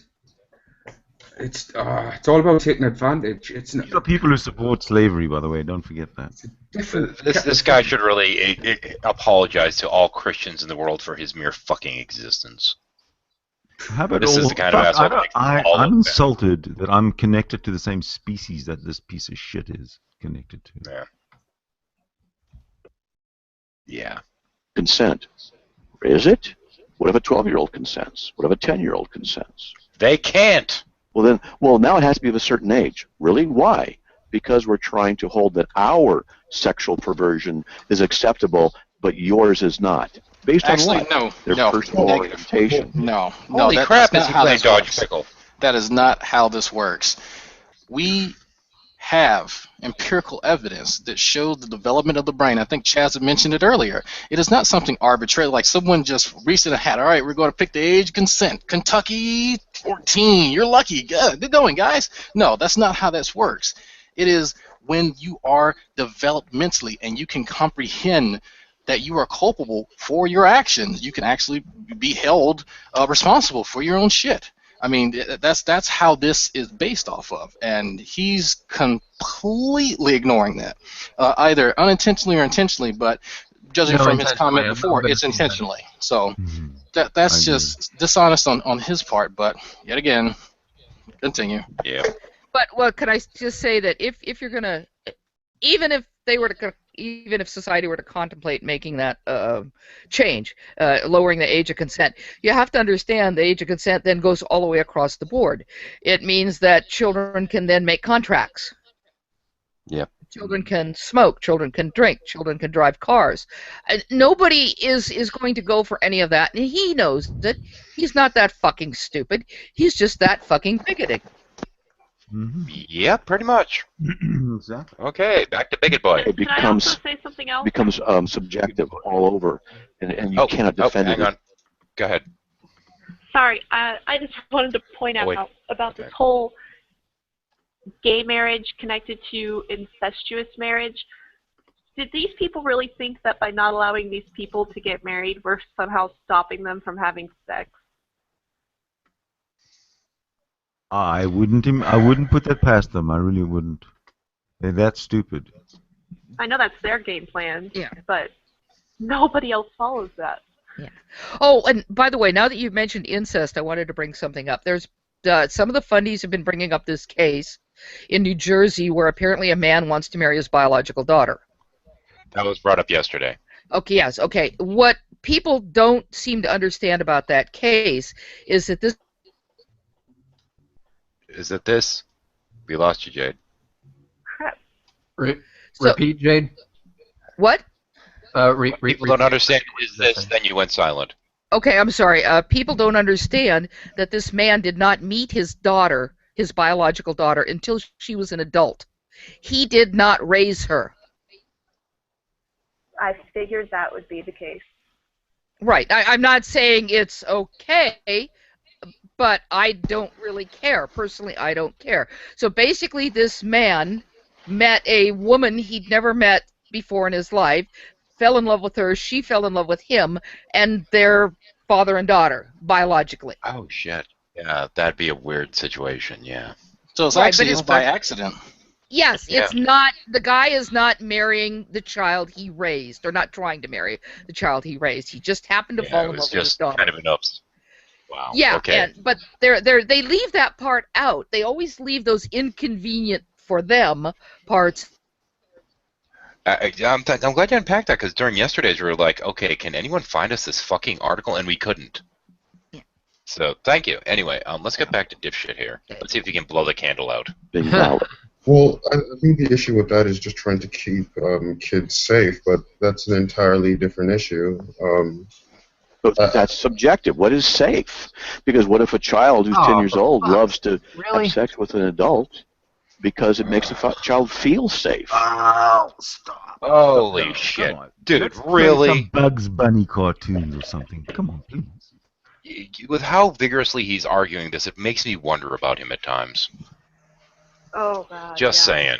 Wow. And I can't believe this by stuff the is on way, there are children who feel safe with their abusers, their physical abusers, because those physical and emotional abusers are their parents. So, I mean, we already know that that's not right.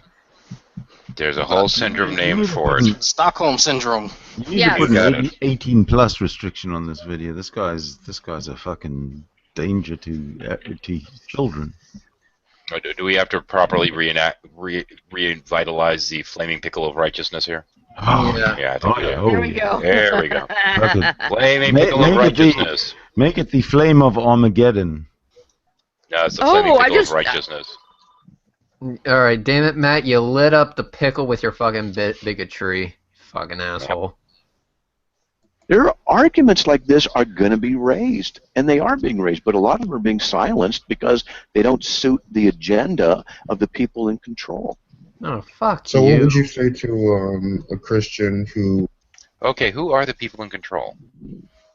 Predominantly The Christians. liberals. Wait, that's right. Yes. Yeah, the liberals that... Yeah, right. The liberal, lefty, Is- atheist, homosexuals. One of them in the documentary I was watching, it's on Vice News if you're curious, said that, her parents were Christian and they sent her to a deliverance service. Why does it suddenly look like the flaming pickle of righteousness is being wielded by Polly? Anyway. I would say, and this is, I'm just going to make a confession about Christianity here. A lot of Christians don't know what they're doing and don't. Okay, can we stop it right there? Yeah. Yeah. Really? I'm going to have to agree with him on that. I agree with Matt Slick. This is strange. First time he said something reasonable. Well, I think every Christian doesn't know what the fuck they're doing. Dragna, I don't think this particular Christian does. None of them do, because they all do everything different. So how can any of them do anything right if they all do everything? Well, different? he already discounted 60% of Christendom yesterday. Oh, did he? Don't understand what the reality of the What scriptures percent really to go? teach in a lot of ways. And so they they misuse and abuse scripture and make a lot of mistakes. Well, thank you, Mr. Ding, ding, Calvinist. ding, Thank you. Yep. Irony of him And saying culprit that. is on the So- screen now, hiding behind a flaming pickle. They make a lot of mistakes with the fiction that is the book that they're making mistakes about. Uh-huh. Yeah. All right. So this is a literature Well, let's class, just right? run for a couple minutes. What do you There's think? a lot of this crap to Seriously. get through. That's a this- fact. Yeah. Literature seminars So- 101. Wait, are you... I still don't... I mean, are you saying that the Christians who did that were abusing scripture by taking her to a deliverance service? I wouldn't know unless I know more details, because I can't give a generic statement about something that you, I'm not accusing you of anything, but it's secondhand or thirdhand, whatever, has repeated to me in a summarized view. Oh, wow. Does this not apply to your claims pertaining to homosexuality and gay marriage? So apply to I'm not able anything that to you just said. make a statement. Usually what happens when I talk to people who have issues, I'll get details from them because there's a lot of details that need to be known. And I'm not trying to excuse this or get out of it. It's just, that's just the way it is. Yeah, Generically, Yeah. Did anyone kept that same whiff of bullshit that I just got? Yeah, he wants to play fast and loose when it comes to somebody else's position, and he'll make all the presumptions he wants. But when it comes to him criticizing, a fellow theist, then that's when he wants to be careful. He wants to walk on eggshells and get all the information. But he has no problem asserting that anyone else's morality is arbitrary. Exactly. Why? That is really interesting. That he'd have to special plead, for his particular branch of bullshit, but then he can't take anybody else's, for face value. But hey, okay. Well, hang on. You got to keep in mind what the Gherkin said, what the Bible says, rather. Always make sure to take the giant gherkin of righteousness out of your eye before pointing out the reflection of a pickle in somebody else's. True. Anyway, or something like that. I don't know. I don't remember exactly. Close enough. speaking, I'm just saying that a lot of Christians just don't know. Just because someone might be fat or skinny, you don't take them to a minister and say, cast a demon of fatness out of them. It's like, Okay, so we're talking the demon of homosexuality, but not the demon. Oh, fuck you. come on. Yeah, come on is right. Yeah, exactly. Actually, some parents... I'm an atheist, but I was raised Pentecostal. So they fully believe in that, and that's not out of reach for. Yeah, I know. There are Christians who teach. There are people who claim to be Christians and stuff who say that you can be demon possessed as a Christian. No, you can't. There's lots of things. I'm a theologian, and I debate with them, and that's an in-house issue. But you know what? You make a good observation in that you're seeing that. What do you do with a Christian who says you got the demon of homosexuality in there? You cast a demon out. Demon of homosexuality. Like we have a gay fucking devil. Wait, that wait, makes wait, people wait, gay. hang on. He did ask a question. What do you say to a Christian that says we need to cast out the demon of homosexuality? What do you say to them? Well, I wouldn't say anything. I'd just punch him in the face. That's one possible answer. Anybody else want to weigh in? Well, I tell them that they had to suck the demon out orally. Okay, there we go. This man cannot even blow out a flaming gherkin, so fuck it. Well, is it biblically possible that there could be demons that promote homosexual behavior? Yes, it is possible biblically, because we have accounts, demonic accounts recorded in the Scripture where people do various things that are not good. Oh boy. Can we go back to the text and mention what that word means? Anyway, fucking retard. So is it possible? I would say within the realm of possibility, from what Scripture said, yes. Does it mean that every homosexual is demon-possessed? Not at all. I wouldn't say that. I'm just talking about, is it possible biblically? According to Scripture, that's in the realm of possibility, but it doesn't mean that's the case. So if someone's struggling with homosexuality, if one of my children were, let's just say, I just talk to the child and love. Well, wait a minute. What if one of your children was struggling with atheism? What would you do then? Love the child and would say, "Oh, I cast a demon out of you." Love the child, cast a demon out of you. Yeah, right. Okay. I think yeah, your child that you fucking disowned because she's an atheist. You mean? Maybe. Pretty much. Yeah, maybe. Well, what would you say? I mean, I'm just asking for your advice on this particular issue. I say, well, why do you feel that way? What's up? What do you think? Do you think it's healthy? Do you think it's good? Do you think it's right? I'd see what's inside the child. Oh! Please don't go and see what's inside the child. Ew, no. Kind of bothers me him saying that, questioning his concept of consent. Yeah.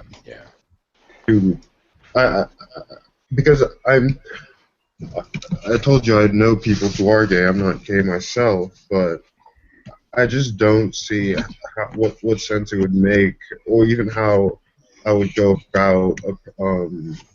Even when I was you don't believe that I was a Christian, but when I claimed to be, I still didn't understand it because, even having been told that it was wrong, I still didn't understand how it could be. It's a moral issue.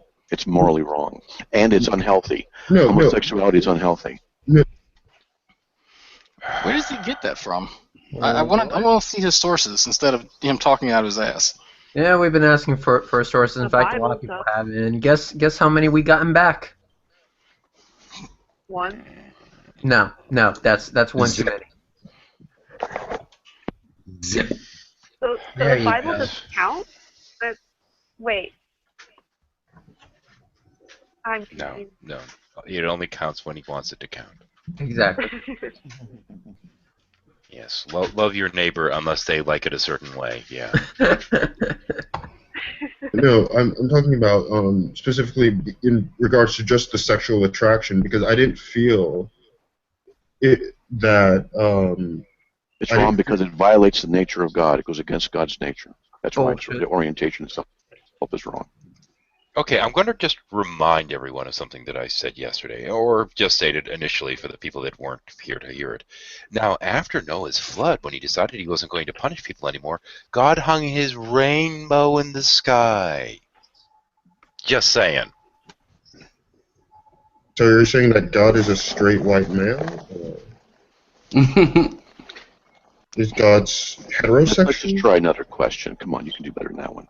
No, I'm just asking because when you say that's another thing that people say that there's this guy who says that homosexuality is like a syntax distortion. I know in God's consciousness and things like that. Do you believe that? I mean, do you believe that God is heterosexual? I guess is what I'm trying to say because I'm really trying to get to the core of this issue. I know I'm just sort of like I'm not trying to mock you or anything. I want to understand. Homosexuality is a sin because it goes against the nature of God, and it also goes against the created order that God has revealed. Even if that I'm was not even true, sure no what one that should even give a fucking shit. means. Yeah. Even if that was true, What created nobody order? should give a shit when Well, it comes to laws. If it was I don't know. against nature, wouldn't. Based upon my If reading it of was the Bible, against. go ahead. Go on. Right. If it was against nature, how come it occurs naturally among animals? And I disagree with the notion of, not fucking one group of people or the other going against God's nature because he seems to fuck everyone, according to these guys. I think God's bi. He might be. I mean, he is everything, isn't he? I don't know, but isn't there some type of fallacy, like appeal to heaven or something like that, when you're strictly appealing to your deity in order for you to find a claim valid? Yeah. Well, they do that with morals. Well, if we were created in his image, doesn't God have to be some kind of like hermaphrodite or something like that and technically have both? Man, never mind. Logic. Never mind. These guys don't have it. The nature of God is that he is holy and pure and righteous. He reveals what that is to us in the Word of God and in the person of Christ. And so in the Word of God, he tells us that he created us for the purpose of multiplying and bringing God glory, but he created us to multiply and be like him in the creation, in the area of being able to create, to do, to govern, to be like him. We can't do that in a homosexual way. Are you familiar with the organization called Exodus International? Yes, and the guy who was doing that and working against it admitted he was doing bad stuff, yes. What? So, I mean, you've seen the interview with Anderson Cooper, I presume, right?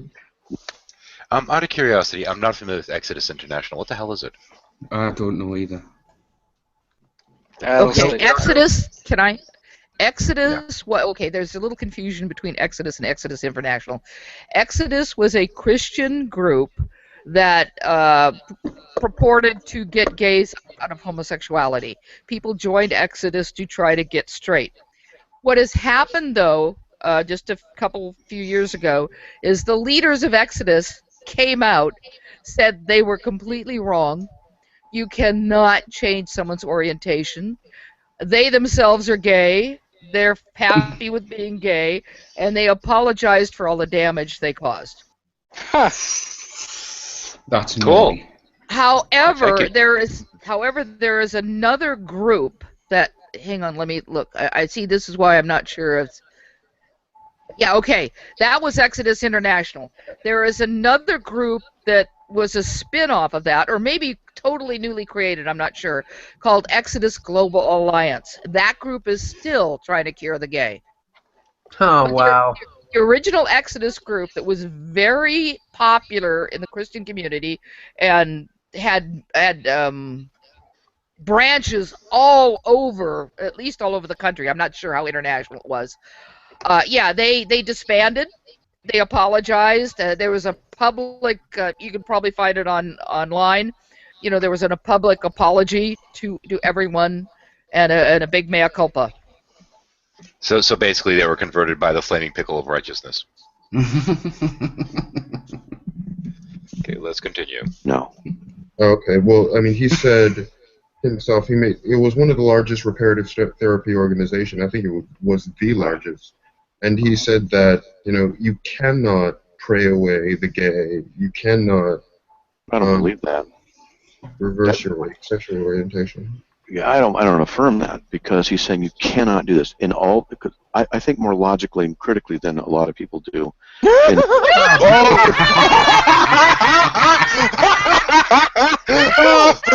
Wow. Bullshit. Oh, Bullshit. Matt Slick, you dog, you. Oh my God. Hey, Wow. Matt, are you aware that according to many theologians, that the greatest sin is the sin of pride? I don't think he's heard of Let's that see. Let's see what he has to say next to see if he has some kind of response to that rolled into this. Bullshit. Let's go for dumb luck. that you cannot pray that away. How do you know you cannot? You're saying in every instance of every prayer ever that it cannot change anybody because that means there is no God. Because prayer appeals to God. Can if God exists, can prayer through God change someone? Well, of course. Why not? Okay, now the problem with his argument, problem number one is that if God has a plan and these people are made gay, therefore they're part of his plan, go fuck yourself. Well, the other point is, again, Matt is playing word games to try to avoid the subject. He's saying, well, can you tell me that in every prayer ever? That's not the way the world works, and he knows damn well that's not the way the world works. When someone is saying it doesn't work, when someone is saying that praying away the gay doesn't work, what they're talking about is that in the vast majority of cases, this doesn't work. That we have no evidence whatsoever that this actually works. This doesn't mean that somebody somewhere who might be bisexual or polysexual or polyamorous did not through prayer decide to cut off part of themselves and just focus on the heterosexual side of themselves. That's a mistake some people make. I've read some of these some of these confessions from people who were once homosexual and are now straight. And if you actually read the confessions, there's one woman who's like a fairly famous evangelist. She was once a lesbian, but if you read her history, the history she admits to, she was a drug-addicted sex addict. She slept with fucking everything. But she classifies herself as a former lesbian because that's what gets her the attention. Matt's like being dishonest. Yep. They're very dishonest. As I said, I've read a lot of these supposed confessions of how I was cured of homosexuality. One guy also was, apparently he'd had like 1 or 2 sexual encounters with men, but now he's an ex-gay. That's like me going on the Gravitron on a fucking carnival every year and saying, you know what, I really don't like this anymore, and then never doing it again. Yeah, exactly. Oh, can I just say something here because this is funny? I have to add this. Back in the 1970s, when I was in my 20s, there was a group called Melodyland. It had originally been a theater, and then it became a church. And they had this big. They were part of Exodus International. They had this big outreach to gays to try to cure them of homosexuality. One of their more prominent ex-gay members was this woman who was supposedly an ex-lesbian. The thing is, everybody in the lesbian community knew her as not being very ex. And she supposedly went to gay bars to try to meet women to convince them to not to come to Melodyland, right? Except that's not the way the story works. One day I was at a bar, and she was there. And I'd heard the stories about her, so I decided to have a conversation with her. And so she's telling me all about God and Jesus, and all the time we're drinking beer, you know. After a few beers, she tried to pick me up and take me home. This was their star ex-gay. Wow, so you've had personal experiences with a supposedly ex-gay member of this group who is supposed to be preaching the gospel, and now, well, then, sorry. Yeah. My wife was working and I was in there talking. So okay. So she ended up trying to pick. Wow, the chances. All it took were a few beers. All it took were a few beers, and she was back to being horny and gay. Wow. Well, let's be honest. Who wouldn't want to pick you up, right? Well, back then, maybe. I've seen pictures of you back then. Yeah.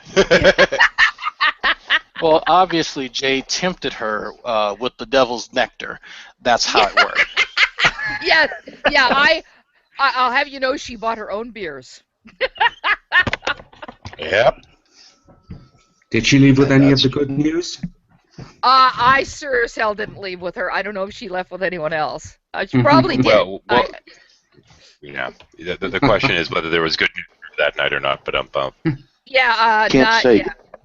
For It her, I never don't does know. or can't ever. It's just not logical to say that, because you can't pray it away. What he means is, normatively speaking, you don't just go up to somebody and say, here, pray, and it'll be fine. That's what he needs to say. That's what he needs to do. It's just like me with my heterosexual attraction. You know, I want my eyes to be only for my wife. Only. I've been married 28 years. I still pray that. And I still struggle with that occasionally. You don't just pray it away. Well, I mean, your wife is a smaller case in the context of having heterosexual attraction to begin with, but I mean, this is someone who just in general is attracted to people of the same sex and has been. I mean, do you think that homosexuality is a choice or what? All our behaviors are choices. So you think it is a choice? All of our. So when did he choose? I can't even begin to quantify everything wrong with that claim that all behaviors are choices. I can't even fucking begin to. So there are no compulsions and things. No impulses, no urges, none of this stuff. They're choices, all of them. Our behaviors are choices. Okay, but do you think the attraction itself is a choice?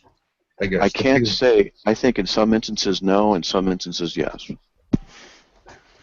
Well, do you... I believe that we can make choices, moral choices, and that we can make choices about what we're going to be attracted to. I believe that we can condition ourselves. We can You condition believe ourselves. that? I mean, you probably believe, since you're a Calvinist, that God made you heterosexual and regenerated you as a heterosexual. Well, he can regenerate people as homosexuals too. And wait a minute. What? Why? He's flip-flopping a bit. This is interesting. Is anybody else getting that? Is anybody else thinking? Okay, if somebody's being regenerated as a heterosexual, but they can also be regenerated as a homosexual, wouldn't that mean that homosexuality is okay then? Because God's doing. Yeah, this guy's a Make it complete natural. fucking. He's that kind of fucking gherkin chomper, is what this guy is. my Calvinism isn't. You don't understand Calvinism in that respect of what that means and how it relates to that. But thanks for the attempt. That's nice. But God does not regenerate us or elect us or choose us based on our homosexuality or heterosexuality, but based on. Oh, whoa. Okay, wait. Let me on His mercy and grace. But you believe that God can. So, I mean, what do you say to a Christian who says that he's prayed and prayed and prayed and asked God, to get rid of, this sort of attraction? I say, keep praying. Just like I pray about the issues that I still struggle with, and will continue probably to struggle with my whole life. Well, if you've been praying your whole life to deal with problems that you've been struggling with your whole life, maybe you're doing it wrong. Continue to pray. All right, Polly, I think we're going to move on now to our next caller, who I think is Ben. Ben and Josh kind of got here at the same time, but we've had Josh on quite a few times, so I don't know who Ben is. So, Ben, we'll let you go first. Nice talking to you. Hey, nice talking to you, too. Call him a cunt and then leave.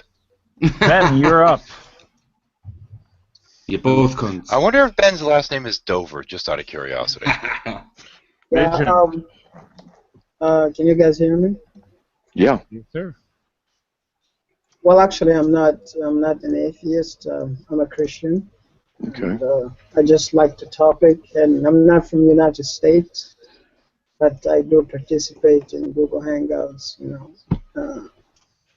I just wanted to ask something from atheists, because I just really want to know if they really care about homosexuals, or it's because they feel like homosexuals can tend to be in their group in this process of hating Christians. It's just Of hating Christians. What? Yeah, yeah. I hear that. Actually, I should say my daughter hears that from my ex-wife a lot. This whole, like, hate Christians, and she's like, I don't fucking hate Christians. I hate assholes. because sometimes I feel like that's the case. That's how I see things. I don't know if Matt wants to comment that. No. I was distracted by a phone thing. Sorry. Can you repeat that? My apologies. There was a dick on my phone, and I had to look at it. No. Well, I said. No dicks, just gherkins. Just sweet, sweet gherkins. The flaming pickle of righteousness. I wanted to ask something, especially for atheists, if whether they really care about gays, because sometimes I feel like they just sympathize with them because most of them, they're in the process of like hating Christians in the sense, like, do they really care about the gays? They have anything to do with the gays? Like, do they want them? Because in a sense, I feel like homosexuality too, it's not something that comports with evolution. It's against evolution. Okay, pause it. We need to talk about this, and I'm glad we actually have someone of the homo sect here to. Actually, can I just right quick, Jade? I would just like to say publicly, not only do I love you as an individual, but if I had a vagina, I'd rock your socks off. Oh, and I bet, and I'd probably go for it. You little floozy. Wow. 13. I just gotta say, you go, girl. Okay, watch out! I know I just gave you a weird boner, Red, but that's okay. Well, I just, There's nothing weird about it. Well, okay, I want to go on this topic a little bit because I see where he's going with this. It's the enemy of my enemy is my friend.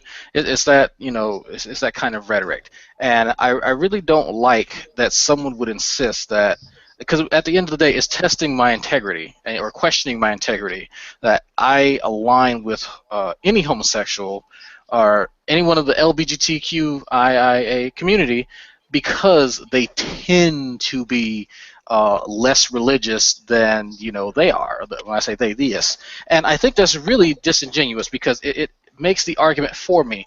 I am against discrimination for obvious reasons. So that means that I can't pick and choose like I see many black Christians do, and it really pisses me off to bitch and complain about being under the heel of an oppressive system that's against people of color, but then turn around and say, well, you know what? Oppression's okay as long as it's for my fucking religion. I'm not that type of person. I want to correct that aspect about me because when I was a theist, I was that type of person, and I had that type of mentality because I thought it was required because I was from this group, because I had this religion, that I was supposed to be against this, and it was my righteous and holy fucking duty to be a fucking bigot, and that is not right at all. So I don't know who this fucktard is, but he can sit on the top of my dick, spin around 3 times, and go walk ass first into fucking traffic, because that's bullshit. Well said. Nice. Can someone who's actually watching the feed timestamp that for me? I'm going to grab it. That really bothers me. It severely bothers me because well, not so much as it once did. Because now I see, after speaking or hearing people like G-Man, it's really enlightened me as to how many of these theists believe their relationships work, their interpersonal relationships work, such as the example that G-Man gave us the other week, where he believed that Eve was going to reconvert to Christianity and then tell all our secrets to the theists after doing so. So that really makes me question how their interpersonal relationships are if they believe people outside their own group to do that. Yeah. I'm starting to think we're going to have to do a new show just called The Flaming Pickle of Righteousness for these people. Anyway. Yeah, Neff is on the list of that. Oh, yeah. Uh-oh, Good. my clothes are done. Okay. Did anybody else want to add something in on that? Because I had to stop it at that point. Nope. I'm good here. You pretty much said it all. Well, the only thing I'd like to add is I think it's a way to try to tie atheism with homosexuality, because they're both bad. When in fact, a lot of Christians, including the Episcopal and Anglican Church and a lot of others, have absolutely no problem with homosexuality. As a matter of fact, one church, I can't remember which one it was, apologies, actually sued the state, I believe, of North Carolina for violating their religious rights by not allowing gay marriage. Yep. That's interesting. Oh, Yeah. did anybody catch him throwing evolution in there? Yeah. Yes. Oh, So- it would be against. It would be against Yes, evolution. it's against my shitty ass understanding of evolution. Yes. Right. straw It's man. and there is nothing. It's such a stupid statement. I made a comment about this in another place. There is nothing against evolution about being homosexual, because we are a social species. And the one comparison I want to make, and just to let you guys know if you ever need some ammunition, if homosexuality is against evolution because it does not advance the species, then women who are past menopause would be against evolution because they're useless. Essentially. Yeah, however, Or recent studies... infertile. Anyone else who's infertile. Yeah, well, but however, some recent studies, anthropological studies, and there's a really good video about this, and I can find it if anybody wants it, from a university conference. That because there was a big question about how come in other primates, once a female is past menopause, she basically dies. So how come in human societies, women past menopause are all over the place? Well, the reason has to do with basically humans being humans. Because of our big heads, we're actually born rather premature. And for a woman to be able to take care of a child full time, you know, we mature very slowly. So even a 3 or 4-year-old needs to be looked after all the time. So if a woman has one child, and that child's 2 or 3, and the woman has another child, she cannot really take care of them both, especially in a primitive society. So who took up the slack? Grandmothers. Grandma. So it's the grandma, sort of the grandma theory of evolution. So the reason that grandmothers survived, and that I'm still alive at 65 because the menopause fairy visited me long ago, is because our evolution favored the survival of grandmothers, because grandmothers were needed to take care of kids. Similarly, having a non-breeding population of any kind is an advantage to a social species, because the non-breeding members, oh, and by the way, this is assuming that homosexuals won't breed, because just because they are not attracted to the same sex doesn't mean that they don't have an urge to have children. I've known quite a few people who decided to have children, either finding some guy who was willing and not telling him, or a lesbian and a gay man having a child together, because alcohol does wonders. But yeah, so even in the past, before in vitro and all this, and gay people were having children. But the other point is that you have this population who is available to take care of the elderly, to take care of children. And it's kind of interesting, and I don't know if anybody's done a study of this, but it's kind of interesting that a fairly large number of gay men, I do know this one for certain, go into healthcare professions. Yeah. Especially the caring ones, not the ones that make a lot of money like doctors, but being nurses and things like that. So there may be a link there. But yeah, There having might be a a nurturing non-breeding... impulse is what you're going for. Exactly, especially since we now think that homosexuality is largely epigenetic in origin. In other words, it's caused during the development of the fetus due to hormonal influences. So it makes logical sense, although, as again I said, I don't know if there's any proof to this. No one's tied it yet, with any really solid proof. that you would have gay men be more interested in caring and nurturing things. Let's go back to owning Yeah. SOB because we got a Let's- lot yeah. of this crap to go Yeah. through. Yeah, it is. So in that perspective. It doesn't produce offspring, and in order to propagate, there either has to be, as the evolutionists would say, a genetic something. I mean, how is it homosexuality, evolutionarily speaking, profitable? Already dealt with. Stop right there. Just explain. Stop right there. Actually, I was thinking about this actually the other day, and I was thinking about it just now. Some species have to procreate asexually or through something called parthenogenesis. There's a particular lizard that procreates by cloning itself.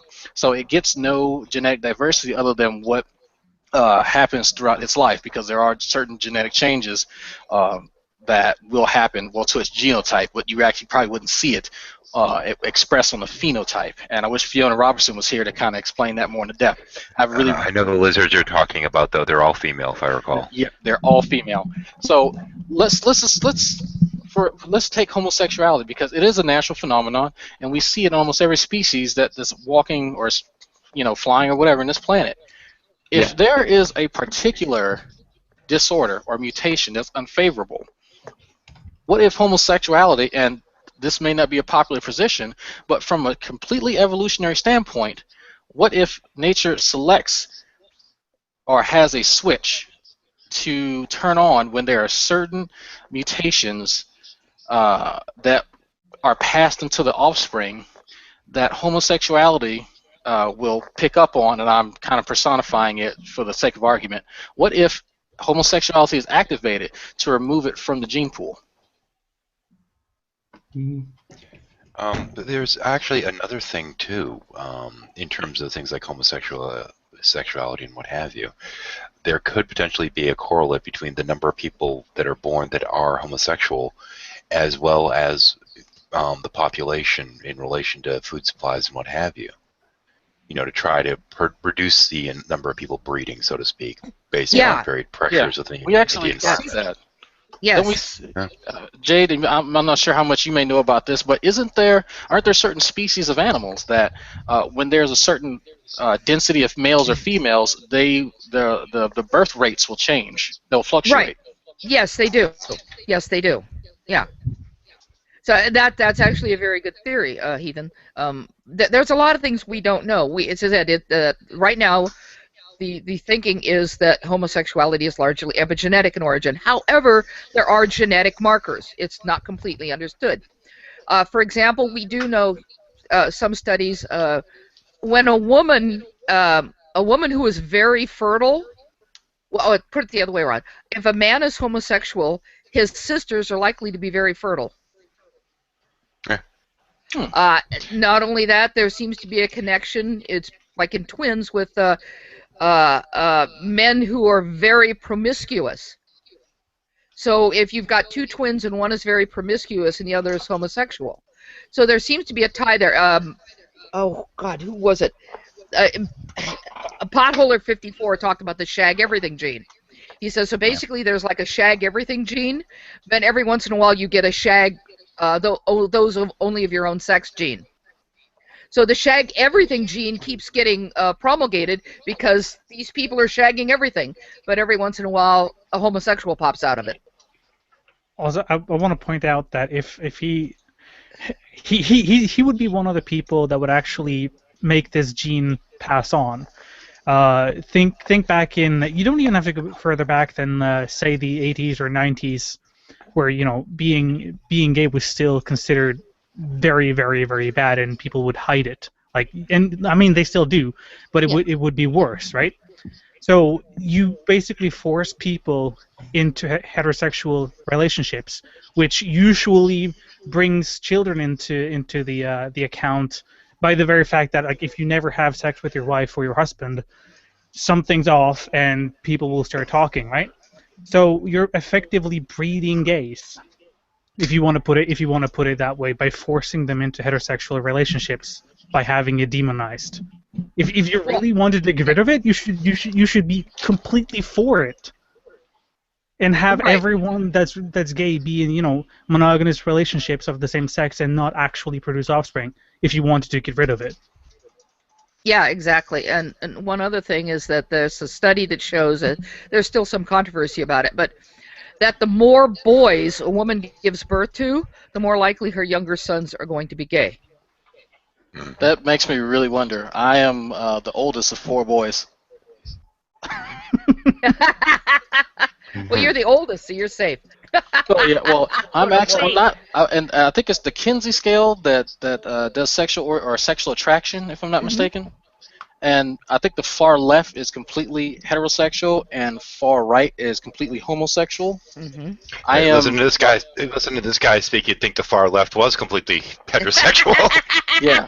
Shit. Yeah, that's what he believes. I am a few notches to the right of the farthest left. I'll just say that.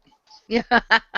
So I mean, but that's just my attraction. So, and I have no problems, stating that. So that, I am attracted to many trans women as well as fully, cis heterosexual women, and that's something I'd really like to study eventually when I get done with these fucking math classes, like actually get into biology. Well, Jeez. it's like, if you're hot, you're hot, no matter what's under your pants, makeup and hair and all that, or just surgery can do that. Well, the thing I find funny about this is this whole quiverful movement and how so many right-wing Christians think it's important to have as many children as you can.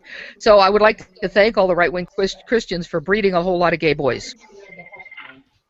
Oh yeah, because they're going to come out the woodwork. The Duggars is it's going to be a new TV show in the next 20 years after they've kind of gone older. Yeah, just reflections. Okay, Heath, I'm not even sure I want to ask you what's going on with the sheep, but no, it's a drama llama. It's a drama llama. Okay. Drama llama ding dong. Are we at LlamaCon 1 yet? We are at LlamaCon 1. Yes, we are at LlamaCon 1. Warning, warning. The flaming pickle of righteousness is not enough. We need drama llama. Yes. On with the show. Wow. You'd think that evolution would wipe it out, but we have homosexuals nevertheless. Why? Well, I believe it's because of the effect of sin all about us and within us.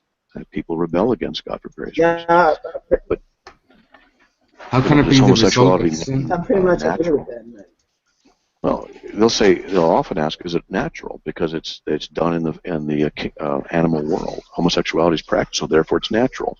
Well, if it's natural and it's okay to do because it's natural in the kingdom of animals, then it's also natural and good for us to eat our young because that's done in the kingdom of animals.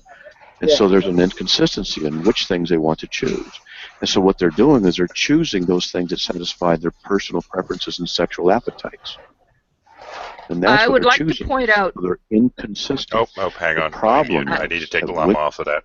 Okay. There we go. Yeah, I was just going to say, I would like to point out that cannibalism is not standard operating procedure for all animals. Yeah. This is a ridiculous argument. It's We he's have saying people because who are some trying to animals. dominate- Okay. Sorry, wrong button, sorry. I was just going to say because some animals practice cannibalism sometimes, and in some animal species it's only under very particular circumstances. For example, certain predators will eat their young when there is no food available.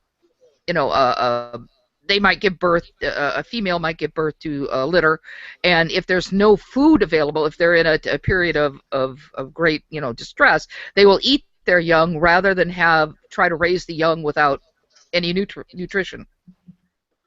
So yeah, just because some animals do some things sometimes does not mean all animals do all things all times. For example, I have yet to see budding in humans.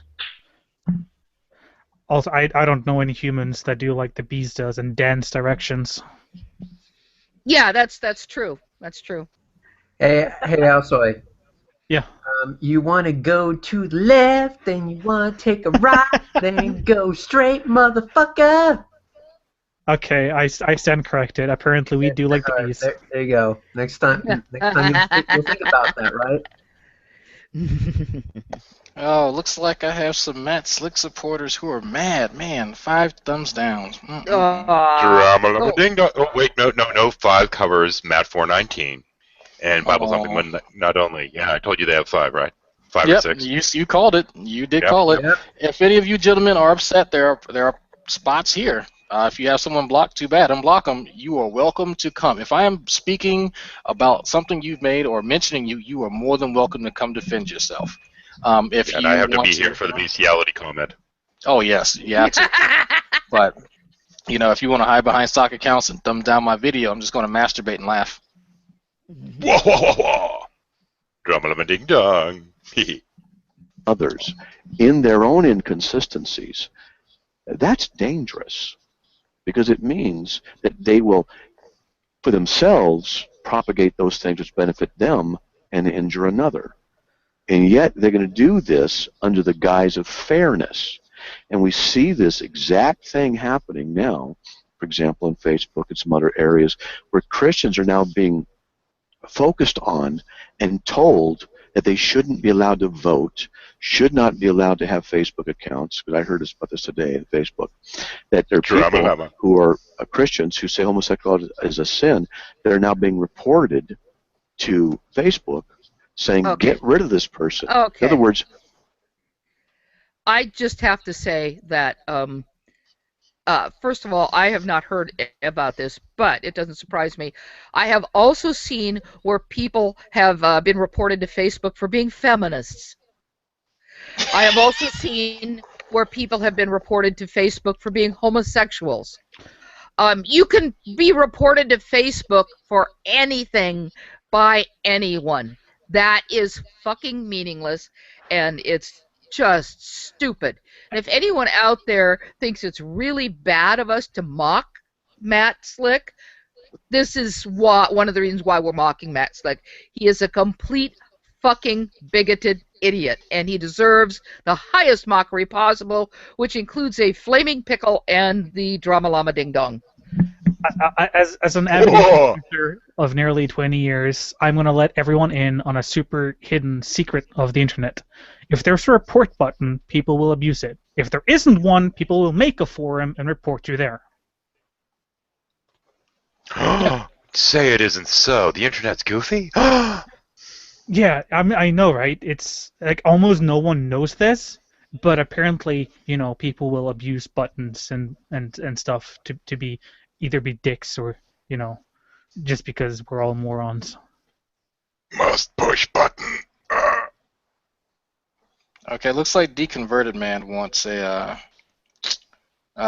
invite, so go ahead and pass one to him. I'm trying to keep a track of some of these comments. You got it. Go ahead and pass him a. Yeah, sorry about the sound lag. I can't do anything about that. Oh, no, we it's fine. don't want them to voice their opinion. We want them to be silenced. This is what's happening with the Again, liberal left. bullshit. I think he's officially gone past the point of drama llama at this point. Hang on, I think I need another puppet for him right now. There you go. Okay, there we go. Yeah, we definitely need a new puppet for this dipshit at this point.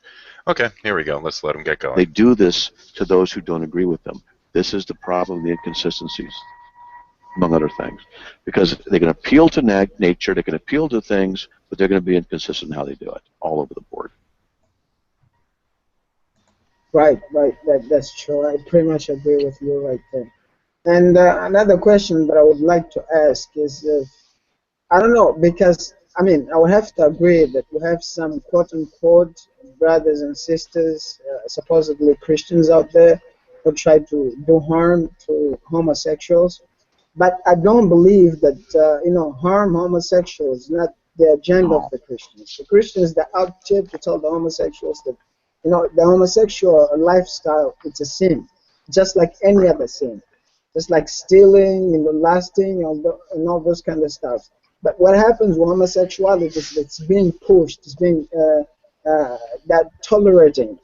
Now, I don't know, how do the atheists or people who defend homosexuality see Christians? Are they seeing Christians as this group of people who wants to eliminate the Christians? Actually, we see Christians based upon the things that they say and the things that they do, and the things that you're saying right now does not make you look very good. To eliminate the homosexuals from the first of the planet, or what they say, because it seems like that's how they see us. I don't know if you'd like to comment. Yeah, well, you're right. They see us like that. They see us incorrectly. And I think that one of the things we need to do now as Christians is get ready for persecution even more.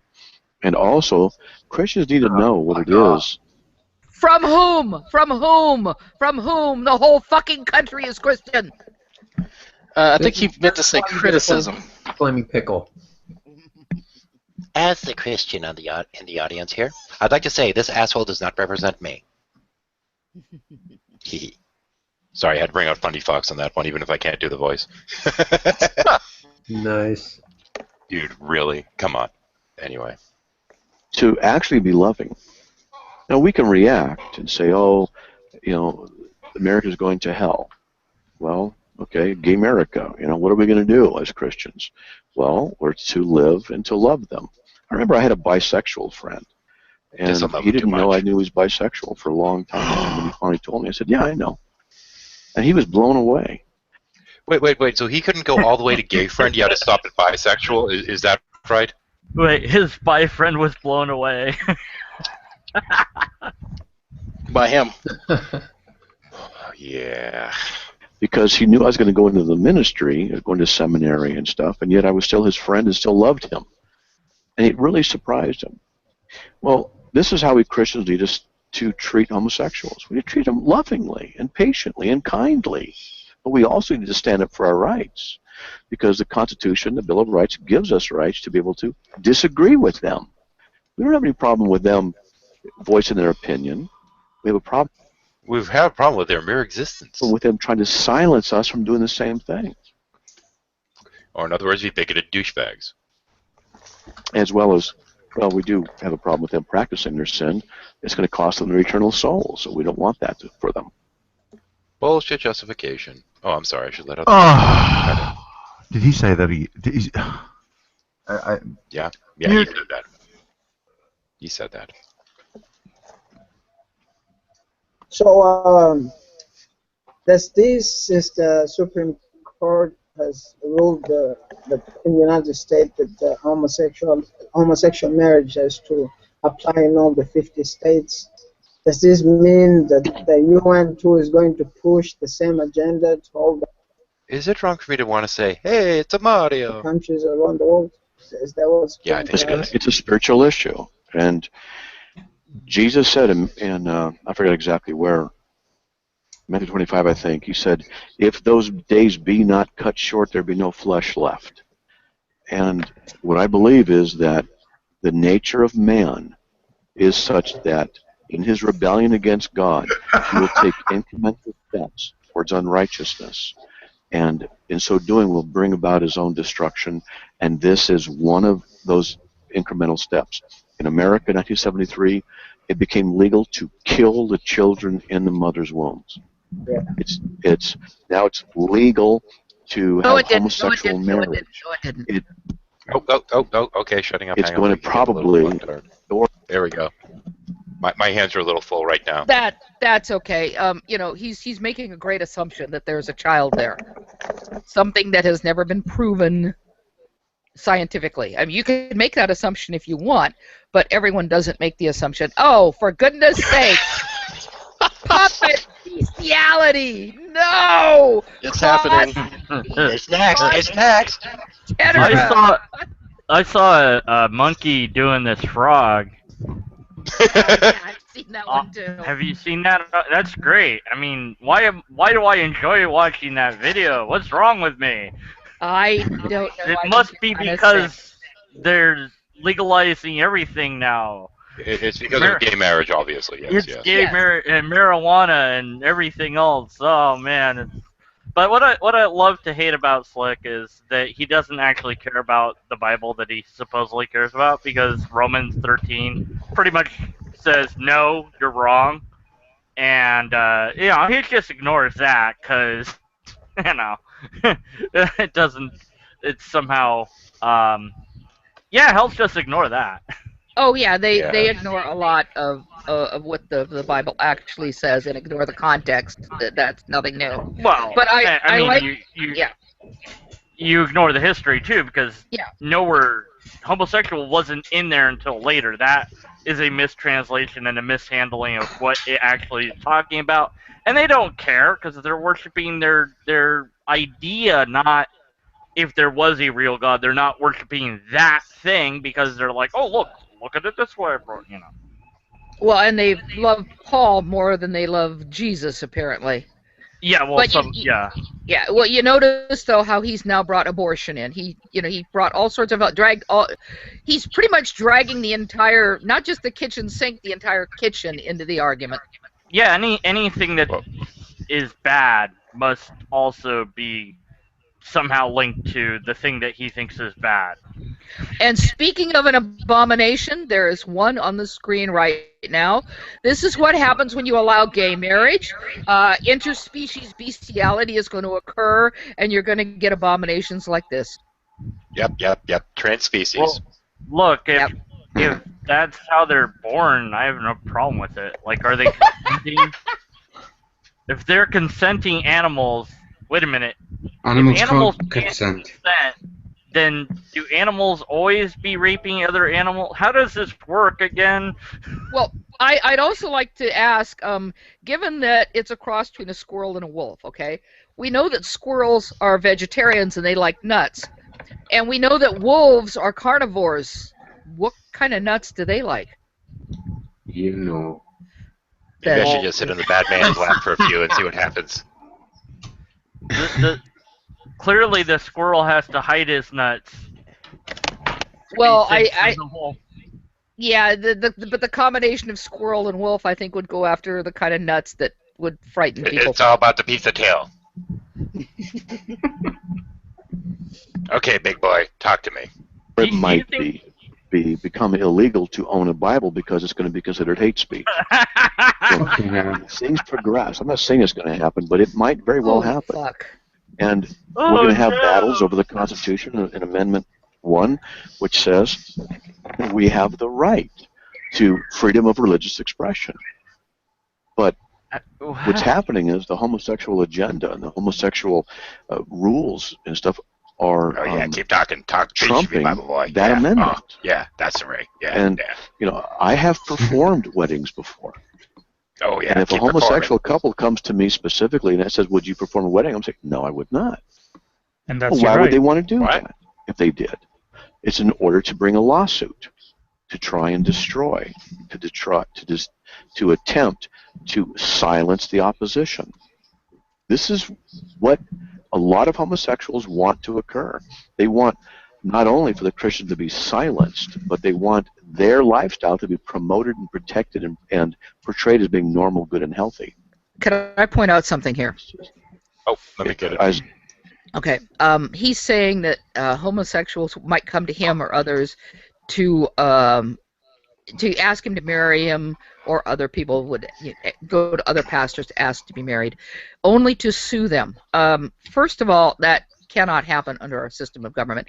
Secondly, were some homosexual couple to be so stupid as to do such a thing, not only would the courts find for him, but he would be the one who would end up getting the damages.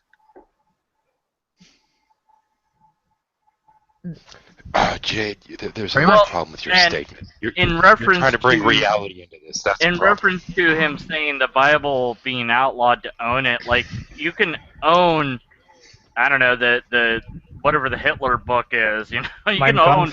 Yeah, I mean you could own whatever book. The only books I could think of offhand you can't own are like pornography of certain type books or something. Everything else you can own. So, well, you can own the Turner Diaries, for God's sakes. Yeah, I mean, just this is slippery slope madness and Slick's mind. I think even going back to the first 13 minutes where he's like, "This is what I worry about," and he had this like ramble of all these things that are bad that are going to happen to me. And what's interesting is I get to have my say. I'm fine with them, but they don't get to have their say. Well, they can have their say, but they can't have their say because their say is interfering with my say somehow. Well, I just got an image in my head when you said slippery slope. How many people here have seen National? Oh crap, the Lampoon's Christmas Vacation? Yeah. Oh yeah. It's been Do you remember? Do you remember when he decides to spray that non-stick stuff on the little sled thingy and goes down the hill? Yeah. This is what Matt Slick is doing. Isn't it a walk? Yeah, it's a like a round sled kind of thing. I don't come from snow country, so I haven't a clue what it is. But yeah, and he ends up like tearing down the hill at like max speed and going across the highway and whatever. This is what Matt Slick is doing. It's not just a regular old slippery slope. He's applied his special lubricant to it. Yeah, and then going back to the legal thing, I don't think I was talking to this about my brother, or with my brother about this. Wow, I can't say words of. I blame Slick. That you couldn't go and sue a pastor to force them to marry you to whoever you wanted. It's just that's not a thing, and it's more about that society is going to that the churches that say no to this now will slowly change to say yes because Money. we'll go to money, right? We'll go to a different church if you're not saying yes to this and you're losing out on all this potential money that you could have otherwise had. So I don't think. Well, there's another reason they're going to change, and I have seen this happen, and that is because the congregation demands it. Yeah. I have seen in the paper where a number of congregations have actually split into two because a large percentage of the congregation wanted to accept gay couples into the congregation. I've seen ended up split over minor things of music, Yes, so. yeah, they do. We can't play music. No, we have to be able to play strings. No, that we're we're splitting up. There's actually a bit of that going on right now at the Methodist Church because a lot of their locations are in Africa and they're required to basically all agree on things in terms of being democratic in some of their views, and a lot of the African churches are saying no to homosexuality, so there's actually a risk of a fraction within that church right now over this issue. Yeah. Yeah, I recall when I tried to bring up the issue to Slick in my talk with him that if Christianity had a system similar to a scientific method where peer-reviewed was done and whatever was agreed upon, eventually you'd have just one denomination. You wouldn't have all these splits like you do. Because you'd all say, okay, this is what we say is true.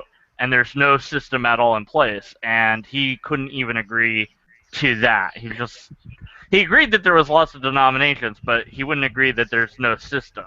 Because his system is right. And he said that pretty much, I heard him in a different thing saying, I have no problem calling other Christians not true Christians because I know the real way to be really a Christian, and apparently no one else does. So funny, I've heard other Christians say that about Calvinists.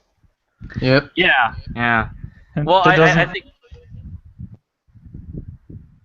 Oh, go ahead, Ian. Go ahead. Oh, okay. Well, I don't know. Anyway, I'm just reading.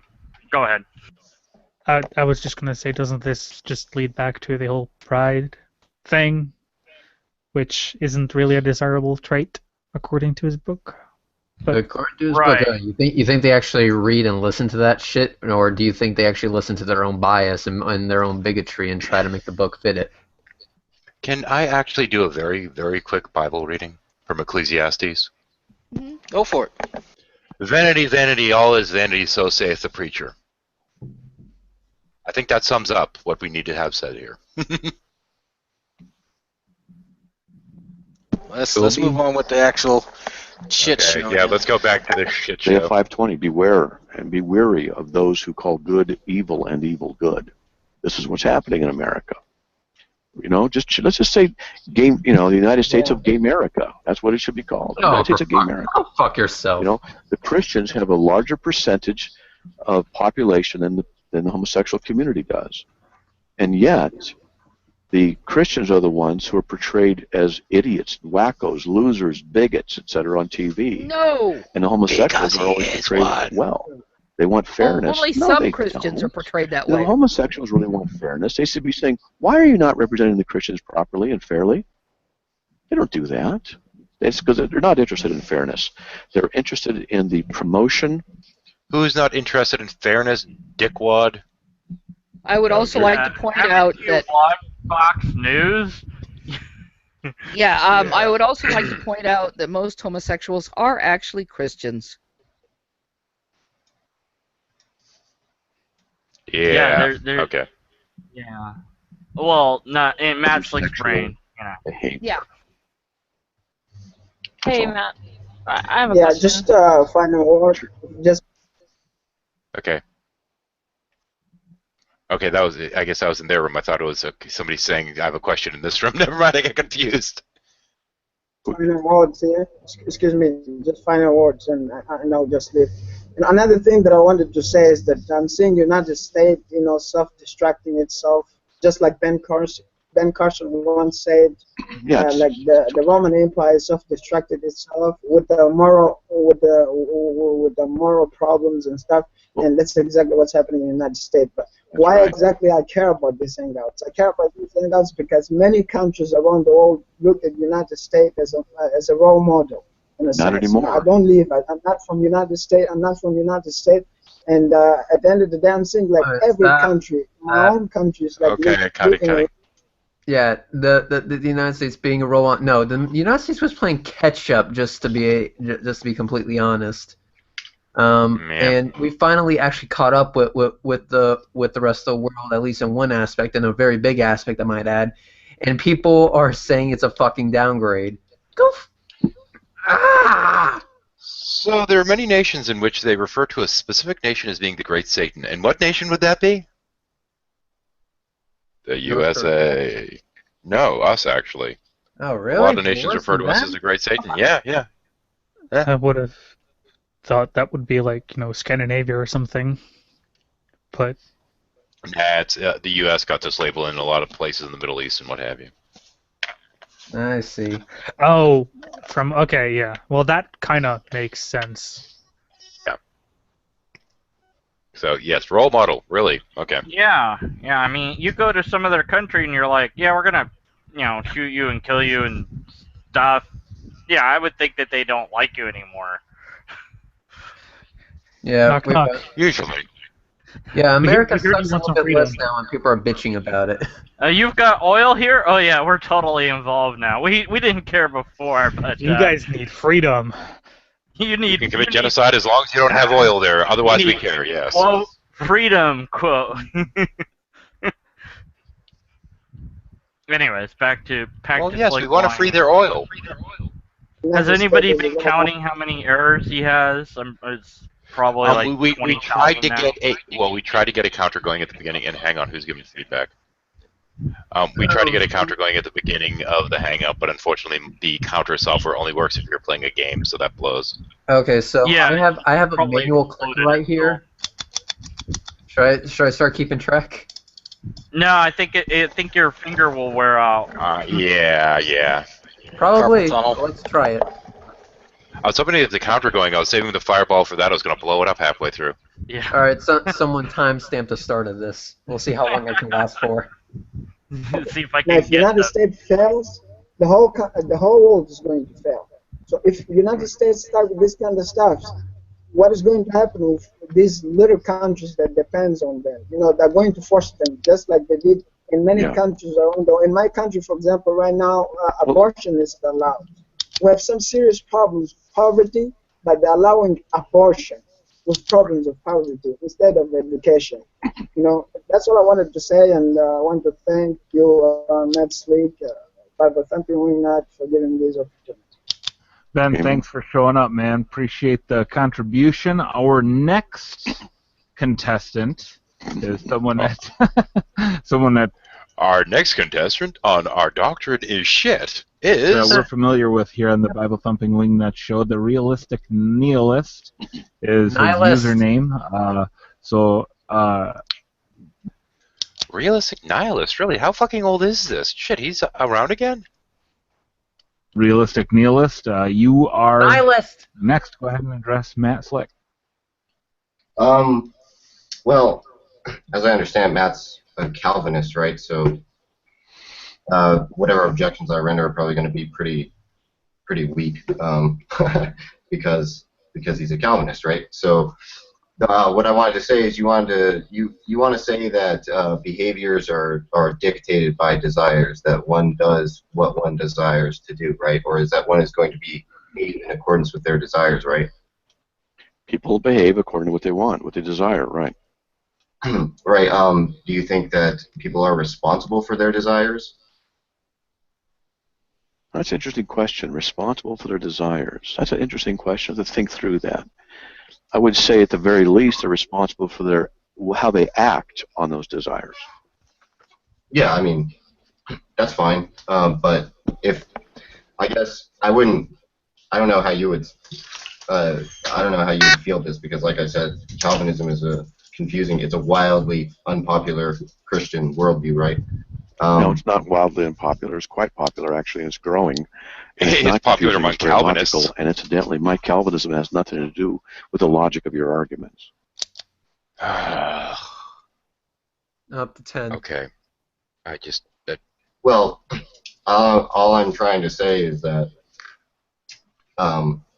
if someone has the desire to engage in homosexual actions, right, say they don't desire not to, and they're not responsible for that desire, morally speaking, right, then how could they be morally responsible for engaging in homosexual actions, right? Because God is a standard of righteousness. Whether or not someone has a desire or not a desire, they make choices, and they behave in a manner that's either consistent or inconsistent with God's revealed character. And so if they act in a manner inconsistent with Him, then they violated His nature. They have sinned against Him. I'm born with the orientation for self-protection, and lying is part of that. So I have the desire to lie to protect myself, but I don't lie. I'm responsible for how I behave and how I carry out what I am born as and with, and etc.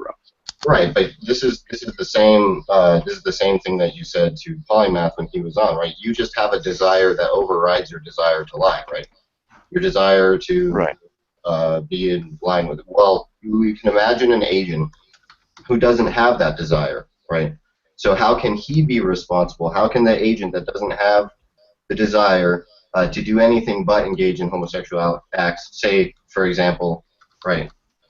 I mean, we can grant for the sake of argument that that's inconsistent with the nature of God or whatever. But how is he going to be responsible for that act? Because the only way you're grounding responsibility is you're saying, look, I'm acting in accord with my desire to do the righteous thing. But if a person doesn't act in accord with it because he has no desire to do the righteous thing, then how is it that he is responsible? Whether or not he's able to and whether or not he desires to does not change the fact that God is a standard of righteousness. In 1 Peter 1:16, God says, "Be holy, for I am holy." He sets himself up as the standard of righteousness.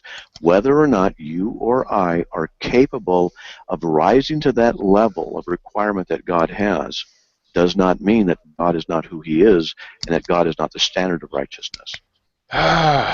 This is the flaming pickle of righteousness. Bite down, motherfucker. Period. That's the answer. That's the biblical, that's the Christian answer. Oh my gosh. Good grief. I'm getting a headache. I'm actually getting a headache from listening to this fucktard. Circular argument's still circular. This just in. Yeah. Yeah, no shit. Special knowledge / special pleading is still special. Circular arguments are still circular. Go fuck yourself. Yeah. Is the standard. So I must adhere to what he requires. If I fail to do that, I've sinned. Whether or not I'm able to or not is irrelevant.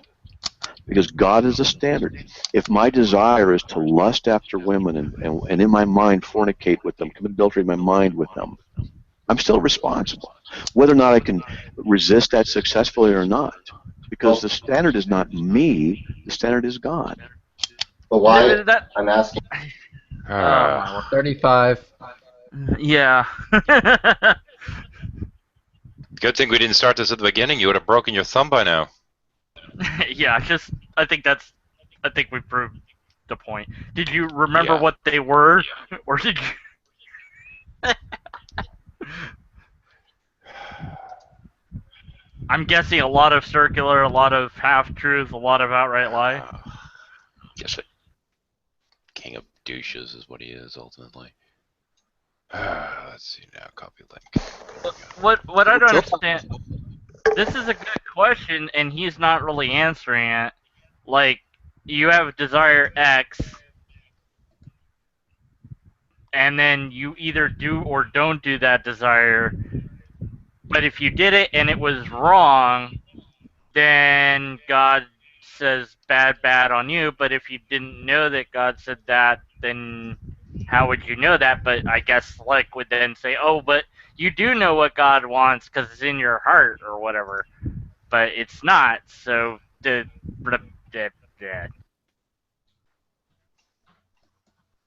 the wrong link in there earlier? I think I might have. I don't know. Anyway, sorry. Let's see now. Let's hit the button. Sorry about that. Why are you ultimately responsible if you can't help but do otherwise, right? In most cases, right?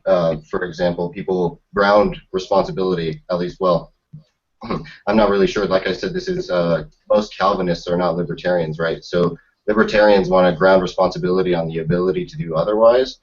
But if someone can't help but act in that way because of the nature that they have bestowed upon them, I don't understand what it would mean to say that person is responsible. So we can make this analogous to any type of causal disposition, right? We could say actually, I'm gonna cut in for a second here. I'd like to point out a comment out there that's apparently from Peripheral Profit. Granted, I think it's spelled a little funky, so it might not be the Peripheral Profit. A comment here made in Jamaica, where my wife is from, they kill homosexuals just because they don't like them. They even have a song about it. Lightning struck the tree instead of the house, right? We don't say the lightning failed to try to strike the house, failed and hit the tree, right? We don't attribute responsibility. We just describe the action. We don't say, well, the lightning ought to have not acted that way, right? We just say it couldn't have done otherwise. We don't attribute responsibility. So let me ask a question then. Is it okay to violate God's nature if a person can't help himself? Well, I don't know what you mean because I'm not a moral realist, so. The Christian perspective, because you're arguing from the Christian perspective. Is it okay from the Christian perspective? Let's see how much you understand. Is it okay from the Christian perspective to violate God's nature and go contrary to Him just because you can't help yourself? Well, I would think that God would be responsible for that, right? I didn't ask that. I asked you a question. Loaded Is question. it okay for someone to violate the nature of God, go against God's will, simply because they can't help themselves? Yes, because you can get forgiven. I'm out, guys. Sorry, I'd love to smash Flick more, but all right, take it easy, everyone. Yep, we're up to 38. All right, keep smashing Flick. Good job. It's starting to get painful at this point, quite honestly. Oh man, I'm sure. Well, you know, I dealt a lot. I've had it with dealing with Slick, so I wanted to just insult him a little bit. Look at it. You can see one eye is not looking the right way in that picture. That's great.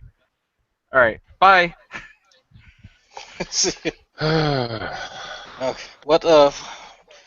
How much longer is left in the actual video? 30 minutes. Oh, fuck.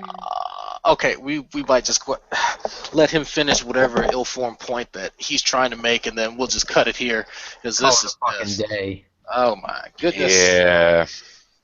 I've already had the puppets do lewd things, so I'm good. Oh my God. Yeah. Okay. Yeah, I wouldn't understand what it would be to hold someone morally responsible for that, right? Okay. Then you're not able to have a real discussion about the moral responsibility of God in this respect. If you're going to argue from the Christian perspective, and I give you the same answer two different ways, then you come back and you try and ask the question a third way, I'm going to give you the same basic answer. We've already gone over this. The orientation of a person doesn't excuse the person. God is a standard, not man. Period. Whether or not they're able to adhere to that standard doesn't mean God's standard is altered. He's the standard of holiness. Sin is in the world because of what Adam and Eve did, particularly because of Adam. And the sinful progeny, the sinfulness of the nature of Adam is passed down in creation through all descendants, and that sinful manifestation occurs in different forms. Homosexuality, bisexuality, lying, pedophilia, adultery, various forms that we have our desires to fulfill. God didn't make us like this. He made Adam and Eve good. And when Adam and Eve behaved like atheists, trying to decide for themselves which was right and wrong, that's when sin entered into the world. That's when the problems began. Well, look, so he made them with the desire to... he made them good. Well, if he made them good, and good implies that they didn't have any desires to do evil, then he didn't make them that way, right? Because he made them good. And they were able to rebel against God even in their goodness. So, which, if you're a Calvinist, is kind of the plan to begin with, isn't it? All right, we're up to 62. Holy fuck. I told you, man. Huh. Okay. You mean when you say good, because you said in accordance with God's nature, right? So you said that they made Adam and Eve in accordance with God's nature. Well, I didn't say that. Well, I'm just saying that that's what you said that the good is. The good is in whatever is in accord with God's nature, right? Well, that which is holy and right and good in that sense, yes. When it says Adam and Eve or God made them good, it just simply says he made them good. It doesn't mean he didn't make them with the capacity to sin. They weren't immutable. They weren't immutable. Well, they were good. They were able to rebel against God. So what's God? He changed the definition of good pretty radically there, didn't he? Yeah, that was number 68 right there. I caught that too. Yeah, good is because technically realist nihilist is right in this. If he created them good, and the term good is based on this nature of God thing, then yeah, they wouldn't have been eating stupid fruit. Anyway, what do you expect from a rat? What's got to do with what's your question though? Well, I'm saying that you're saying that they didn't make them intrinsically good, right? Because God didn't make them good. He made evil beings. He made beings with evil desires that were discordant with his nature, right? They had desires, and presumably God doesn't have the desire to disobey himself. So he made bad creatures because they already had the desire. Can you show me a scripture where it says God made bad creatures, made people evil? He made them that way? Well, I'm just following the conceptual links you've given me, right? No, you're not. You're not. And then you're saying things that I'm not saying. And That's number 70. Just as a quick thing, since I'm not a biblical scholar, is there a verse where it explicitly says that he created them to be good? He's defining good arbitrarily, like, oh, they were good, but they were still pieces of shit. Yeah, if it's good, then by definition they're not pieces of shit. Nor would they want to be pieces of shit by eating the fucking apple. Hang on. Wait. No, there's a specific question here, and strictly speaking, no, it didn't say he created them to be good. It went through it and stated that he created this and that and this and that and this and that, and they looked back and said, it's good. Yeah, not great, not perfect, just it's good.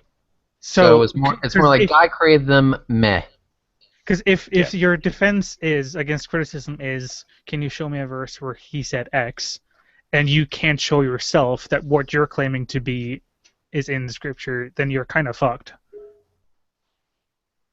If you're claiming scriptural evidence, but you don't actually have evidence. It didn't actually say. You're right, though. It didn't actually say he created them to be good. No, it doesn't actually specifically say I that. think it's a reference to. It's not a reference to exactly what the individual thinks. How can I say this? Okay, so if I work on 3 pieces of art and I look back and say, you know what, I think I did a good job. I'm referencing the action of me creating all of them, just the experience itself. If I look at it, I say, you know what, that first one is really good. Then I'm specifically placing an emphasis on the quality of that object, not the entire experience that I had with the event of me creating all of them. By such an umbrella use of the term, though, that also means that them actually wanting to be deceived is good. Yeah. And also, and another thing I want to point out is just because the Bible says that, or the Bible doesn't say that he created them and he kind of fucked up in their creation, doesn't mean that's not what actually happened. He could have just added a pinch too much dash of asshole in his perfect creation. You know what? I'm not going to tell them about that. Well, it never says a creation is perfect. This is the thing that they always kind of screw up. It never once says that. It just says it's good. It's good. It's good for me. You want to know something? I it's good. Yeah. So much asshole pepper. It's okay. It is good enough. And but you know, he couldn't have been so happy with it anyway, since he ruined it. Yeah. Later on. But yeah, well, he made it to be ruined. It's just, and of course he pre-planned all of these things out, and he knew everything that was going to happen. And this is why I said, "Oh shit, get the tree of life out of there." Which is again also, if that's if all of that was planned, then all of what happened was good. So there's no point saying that what they did was bad. It was intended to be that way because he intended it to be good that way or something, because he claims it to be good. Yeah, because there is a point to that. There really is, and it's a strong one. And I'm just going to kind of drive it home a little bit, if you'll let me here for a second here, which is that if he created everything to be good and he declared this to be good, even though he had already planned that this was going to happen, then that would have to be good, because otherwise it would be bad, and bad would obviously be against God's nature. Ba-dum-bump. Yes. Yep. All right. And yes, that was a tangled web there, but let's go ahead. We'll just bring back the flaming pickle of righteousness, and I'm asking to validate it. You're not, and I'm telling you, you're not. I'm drawing circles now. God, exactly, and that's why I'm going to. I'm drawing. I'm going to jump in here. Hold on, because what you're saying is that God put something in them that didn't already exist, right? Like God doesn't put evil desires in the heart of man. That desire exists intrinsically because of the sin nature that they're born with. Now, Adam and Eve did not have that nature, but they were not immutable. In other words, they, unlike us, who are enslaved to sin and dead in sin, actually had choice, and they chose to rebel against God. 82. Okay, well, what I'm saying is that if what Slick is saying is that he made them good, and what good is in accord with God's nature, right? Then he made them with a capacity that was out of God's nature. That is. Let me explain it. God, Nihilus is boring. Ah, sorry. Yeah, let's let this asshole go, and then I'm actually gonna head out. Yeah, we're gonna give it about 5 more minutes, and then give some closing statements for this one, and just pick up the last 30 minutes later. I was going to see if we could skip through Nihilist. Well, how about this? The goodness that was according to God's nature was being able to. Who has always had same-sex attraction. Oh, wait. What do you mean when you say good? Because you said in accordance with God's nature, right? So you said that they made Adam and Eve in accordance with God's nature. Well, I didn't say that. Well, I'm just saying that that's what you said that the good is. The good is in whatever is in accord with God's nature, right? What that which is holy and right and good in that sense, yes. When it says Adam and Eve, or God made them good, creatures, because they already had the desire. Can you show me a scripture where it says God made bad creatures, made people evil? He made them that way. Well, I'm just following. Exactly, and that's why I'm going to. I'm drawing. I'm going to jump in here. Hold on, because what you're saying is that God put something in them that didn't already exist, right? Like God doesn't put evil desires in the heart of man. That desire exists intrinsically because of the sin nature that they're born with. Now, Adam, which would mean that God put it in them because of the sin nature that he gave people. You fucking. Eve did not have that nature, but they were not immutable. In other words, they, unlike us, who are enslaved to sin and dead in sin, actually had choice.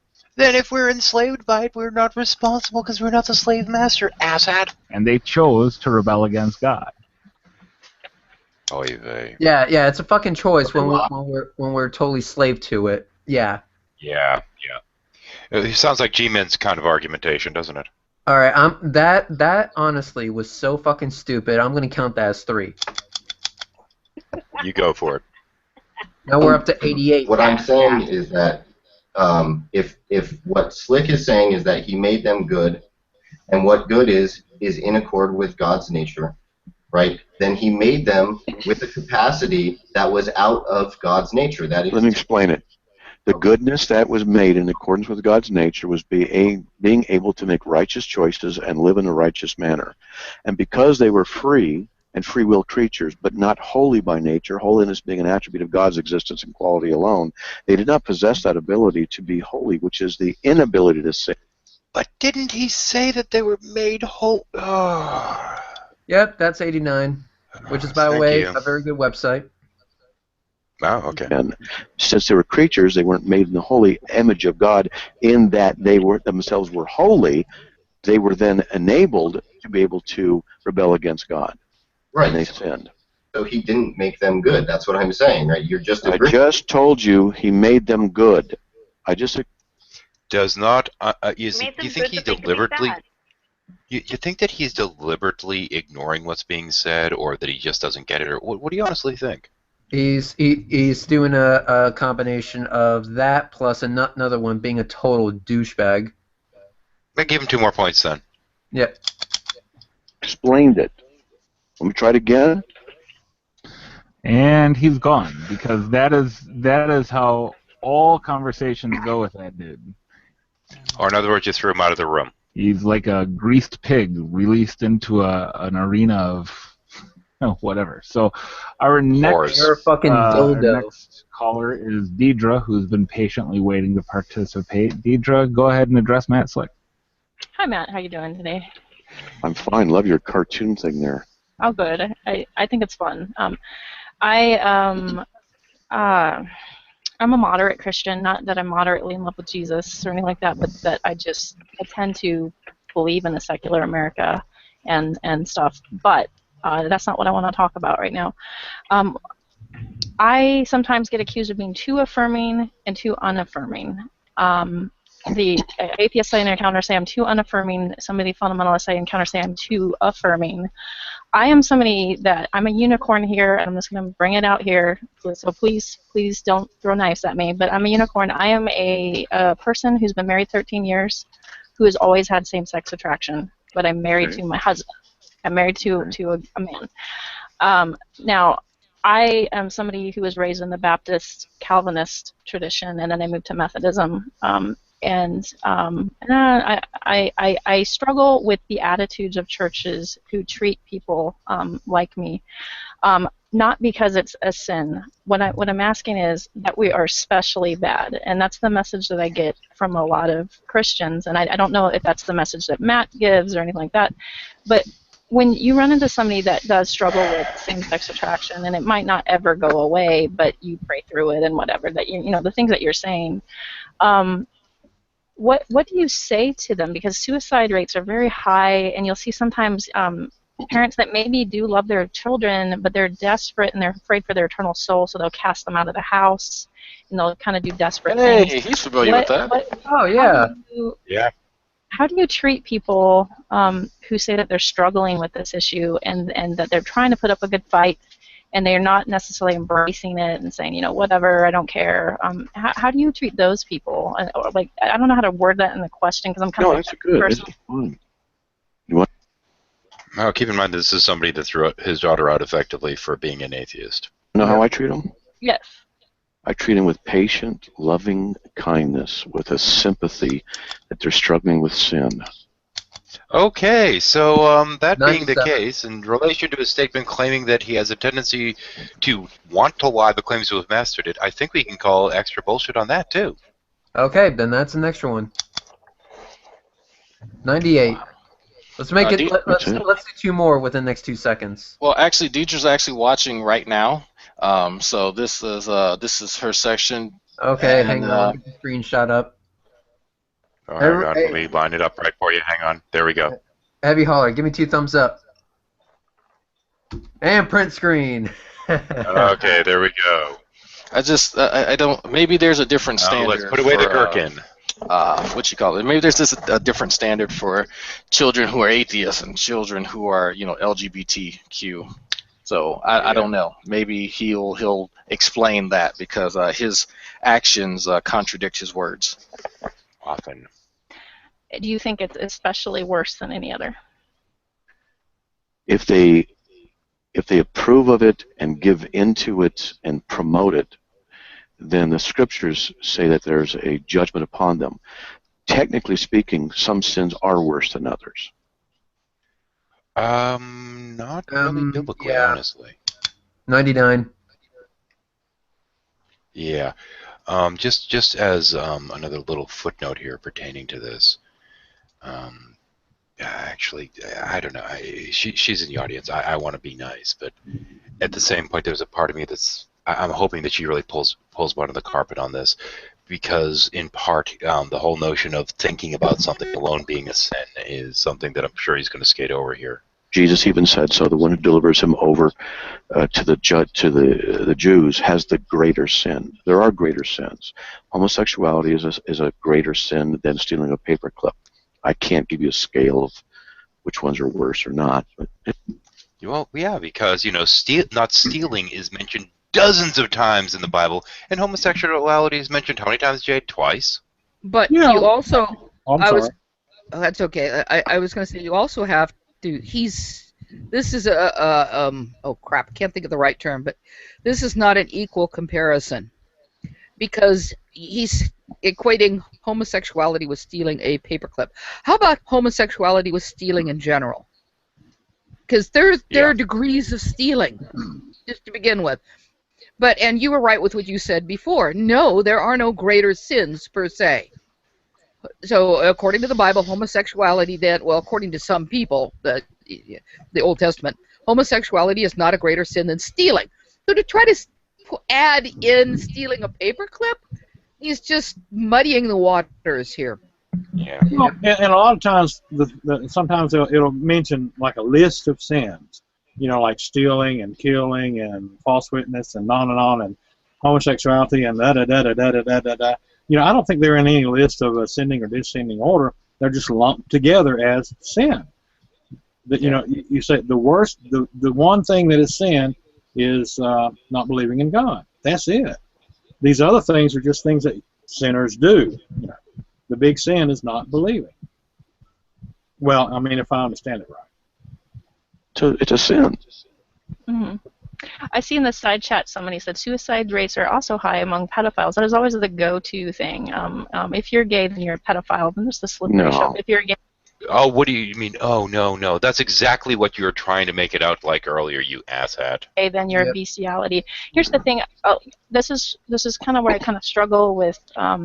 We're very concerned about the heart and the state of the heart, right? As Christians, I think a lot of us are concerned with our own heart. And sometimes we'll project that what's in your heart, and we might project it on other people. And that can be something that I struggle with. I think that I feel like sometimes. I see, Deidre. I see what you're doing there. Yeah. Deidre's I like her so far. Yeah. She's pretty awesome at times. Yeah, she really is. But here's the thing, that the slippery slope. If you're gay, then this, then this, then this, then this. Don't you think that just piles on to people's, the strain that people already feel? Like yes. You're just okay. I think it's unfortunate now, because I can talk. Hold on, let me clear my throat again. Sorry. Actually, Heavy, say it aloud. Heavy. Heavy holler. Oh. Please say it aloud so the audience can hear. I had a mouthful of burger. Deidre, she says she's a moderate Christian. I've talked to her before and seen a lot of her responses in threads.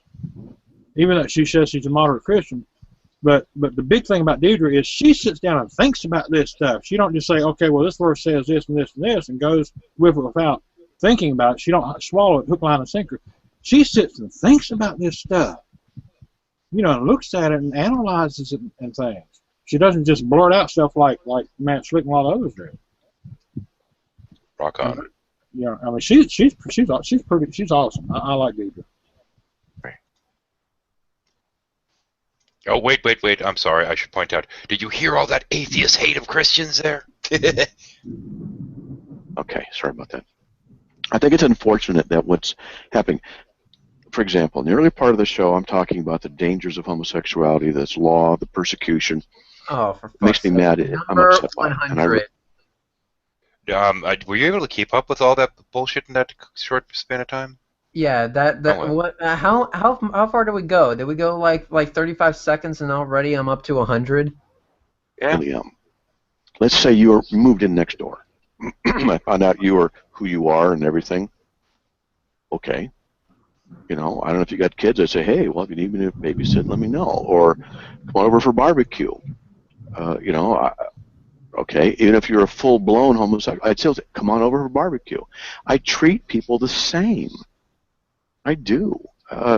Because that's how we're supposed to treat people as Christians.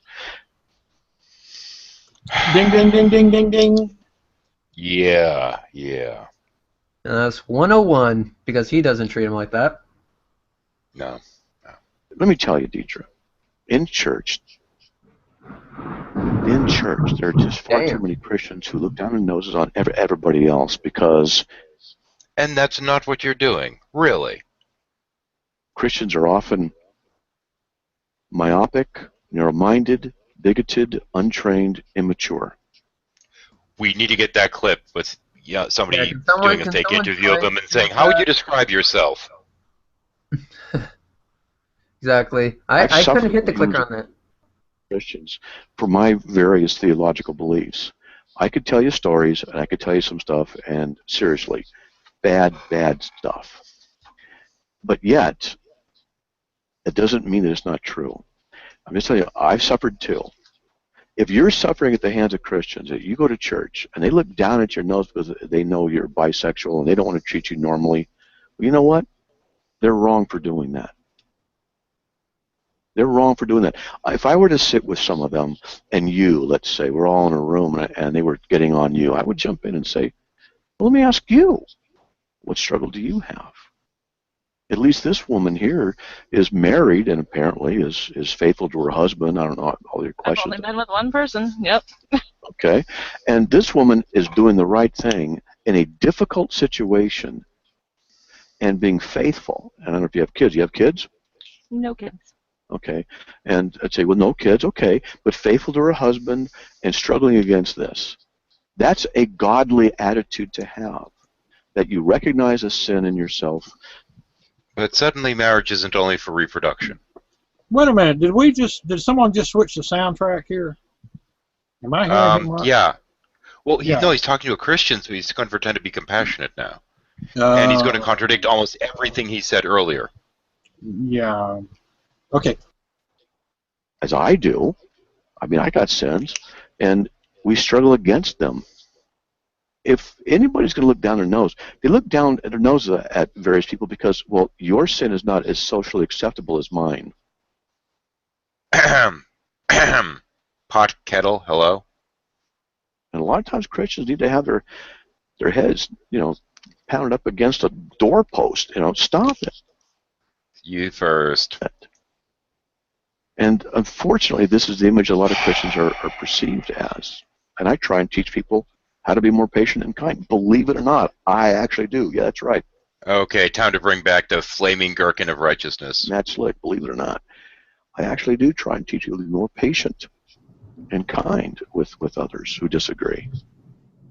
All right, I'm going to sorry stop it right there. All right, so right now I'm going to count that as 1, 2, 3, and 4 since I was gone. So that's 110, and it is storming like you would not believe outside, so I'm going to call it a fucking day. Okay. Take care, Red. Okay, goodbye, Red. Yep, Slick, go fuck yourself. I would like to say that Matt's definition of patient and kind means condescending. Yeah, pretty much. Do you notice though when someone comes in and asks him a question, it's almost his very first go-to thing is, "Are you a Christian or an atheist?" And I'm thinking to myself, has he got like 2 different answers for things? Here's the answer I give. Yes, he does. Yeah, I give atheist. And if you're a Christian and asking questions, I'm going to just go ahead and talk to you like a normal human being. If you're an atheist and ask a question, he's going to run you through the morality shit before he even gets anywhere close to answering a question. Oh yeah, oh yeah. I mean, I We've saw seen that it time thing and time yesterday, yeah. Oh, and I'll make one little thing real quick. Now, I said that he was lying about some stuff. Now, I could be wrong. He may have not read the same-sex marriage ruling, or he read it and misunderstood it, or he read it and he's lying out his ass. You know, which option ever works for you, you know. Yeah. So Okay. I'm just going to give him that little benefit of a doubt. Bye. Well, we're down to the last 18 minutes, and this has become like to the point that my head is starting to hurt. If you're going to church and they're looking down their nose at you, and they know you're bisexual and you're attracted to the other, but you don't practice it, if I knew you in church, I'd be glad to have you in church. I think it's great. Praise God. You know, you're struggling against it. Okay, and you're conquering it, so to speak. And maybe you might have to go to the cross every single day in confession.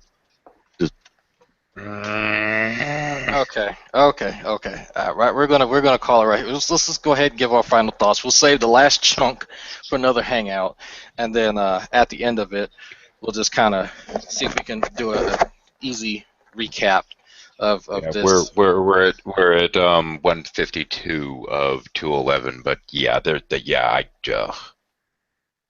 my level of disgust has gone to epic proportions at this point. Ugh. Oh, I'm actually talking to Deidre right now, actually. Oh, cool. Tell her hey. If I may, I assume she's still listening. Please make sure that she's fully aware that we, in general, as atheists, know that Christians are better than Matt Slick. Yeah, I mean, I in particular. People in general are. Yeah, my issue, and I've said this before, my issue really isn't with whether someone's a theist or not. It's whether they are a complete asshole. Yeah. And I can deal with peripheral profit. I can't deal with Christian hillbilly. I can deal with Veckel, given that he doesn't go down the line that I've told him about several times about telling me what my argument is and the whole persecution complex. That really burns me. So it depends, and it's a big thing about me is that if you don't hit any of my pet peeves, which I will let you know what they are, we can have conversations. We can have discourse. We can talk about anything you want to talk about, even the hard questions, and I can see your point and concede to whatever it is you want me to concede to, given that you have evidence for it. You're not, lying to my face like Matt Slick would do. Or even in some cases for the sake of a thought experiment. But good grief. Yeah, it's. I can't say that I'd ever, trust someone like Matt Slick to watch my children ever. I don't care how much of a Christian he thinks he is. He is a liar. He admits that he struggles with lying. He obviously is still lying. So this is, not completely damning of him as a person. It's just if you're a liar, I'd rather you admit that, I have a problem with lying. That to me is a step towards honesty, and I would actually trust you more. If you didn't then turn around and start lying. Well, if you slip up, then hey, it is what it is. But for me, that's what a lot of this boils down to is people's personality defects, not their theology. They just try to cover up one with the other. Yeah. Yeah. Can I turn off my fucking sound config and close out this? Yeah. Let's go ahead and give our final thoughts, and let's see on my screen. 13. Jade, Housesoy, Heavy Hauler, Groovy, yeah.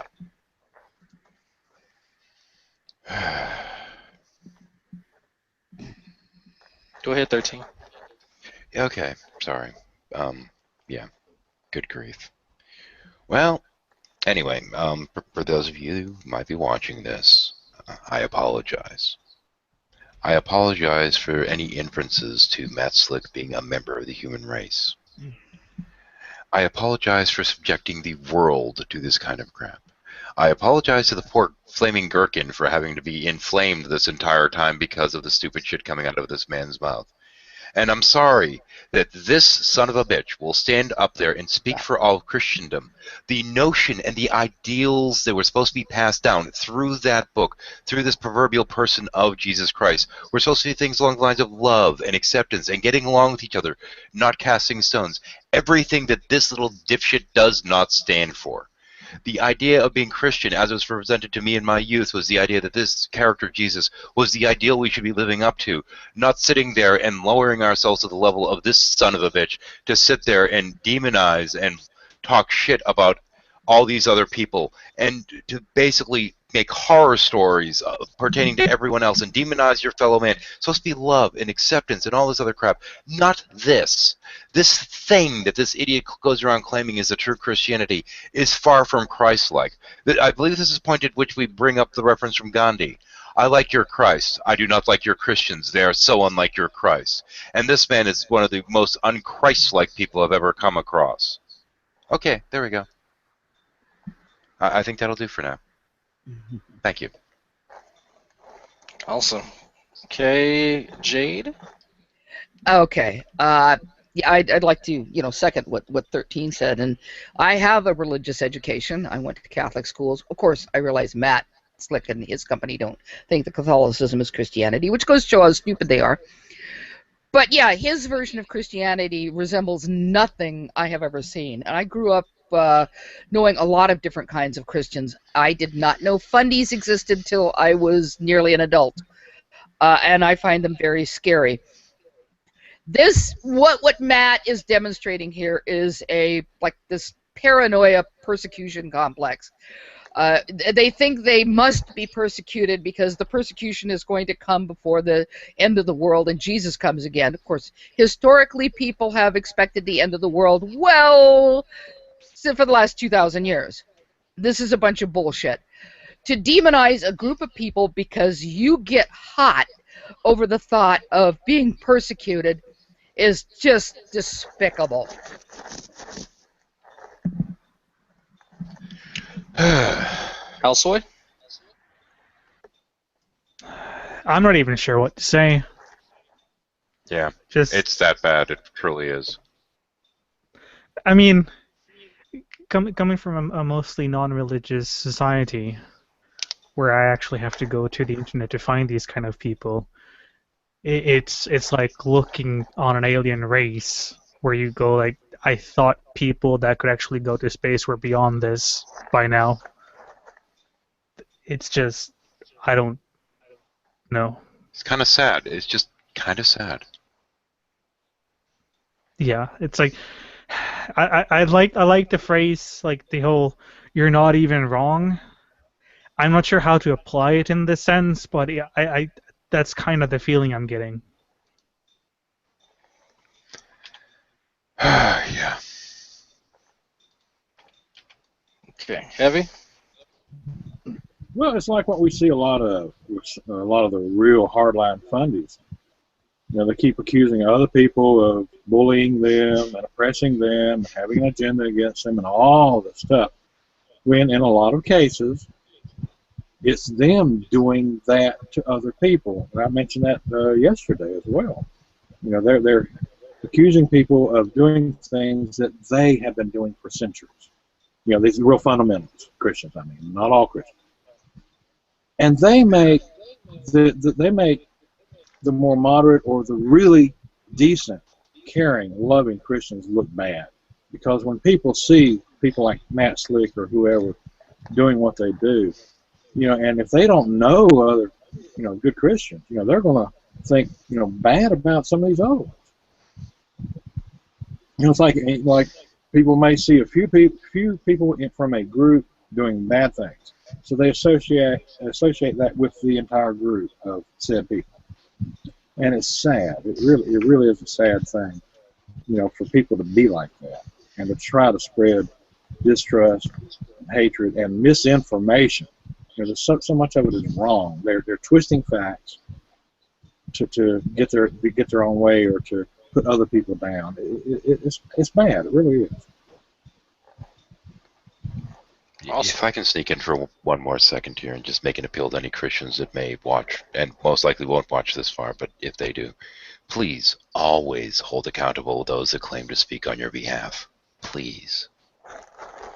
It does help your public image. I mean, unfortunately, many of us get used to hearing the loudest ones who speak out, and it just so happens to be the crazies.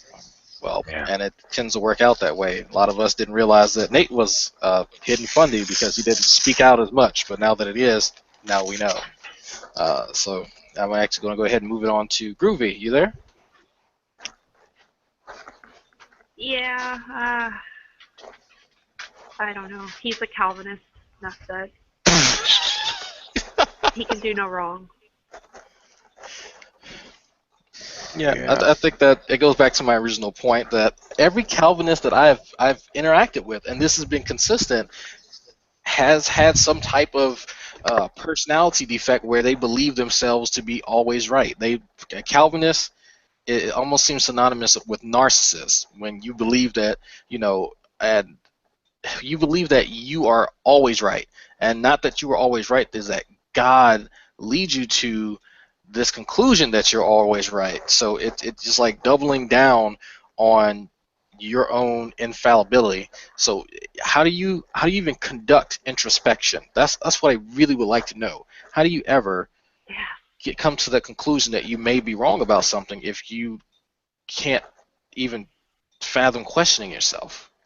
This is just the mind of certain folks. It's very interesting to me, but somebody like Matt Slick, I'm sure there's a lot of mental masturbation that goes on with him, and maybe one of the reasons why he disowned his daughter is because she dared to challenge him. She called him out on his bullshit, on how inconsistent he is, and within the video, he wants to pretend to be Deidre's friend, and earlier he was comparing homosexuals to pedophiles quite easily. Had no issue doing it too, and did it on several occasions.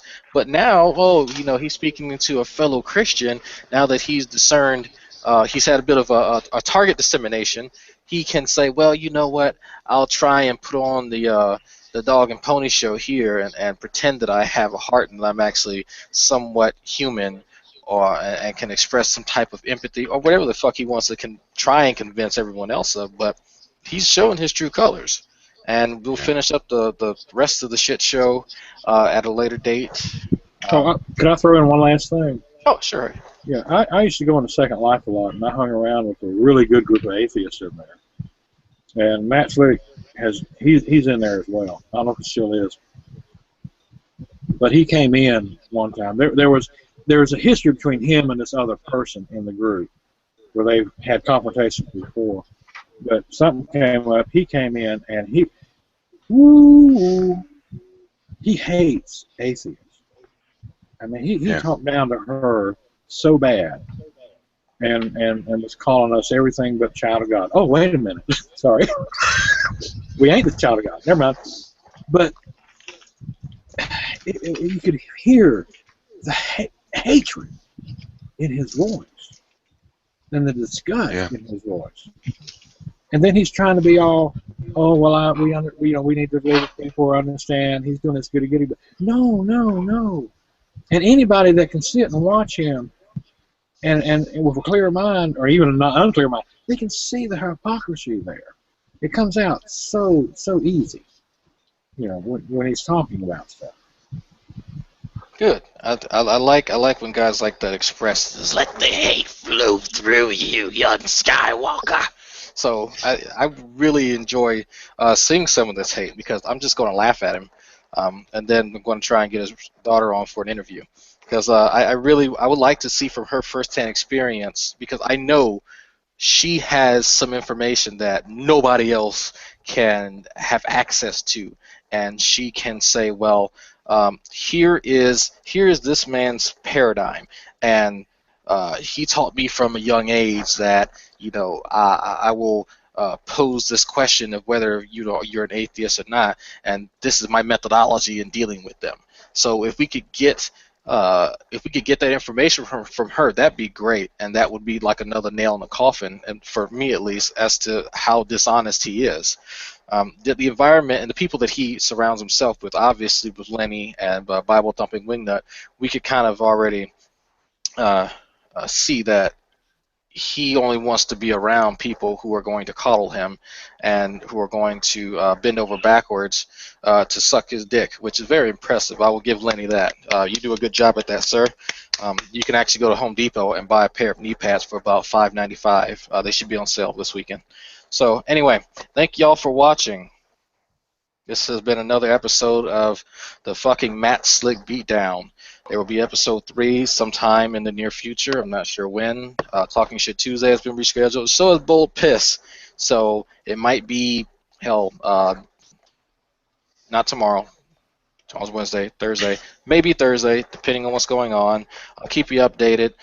Subscribe, rate, all that good shit. For the 5 people who keep thumbs downing my Matt Slick Beatdowns, you can suck a dick because I'm going to bring keep more doing friends it. next time. Please do. Hey, Drag, can I say one thing before you hit the button?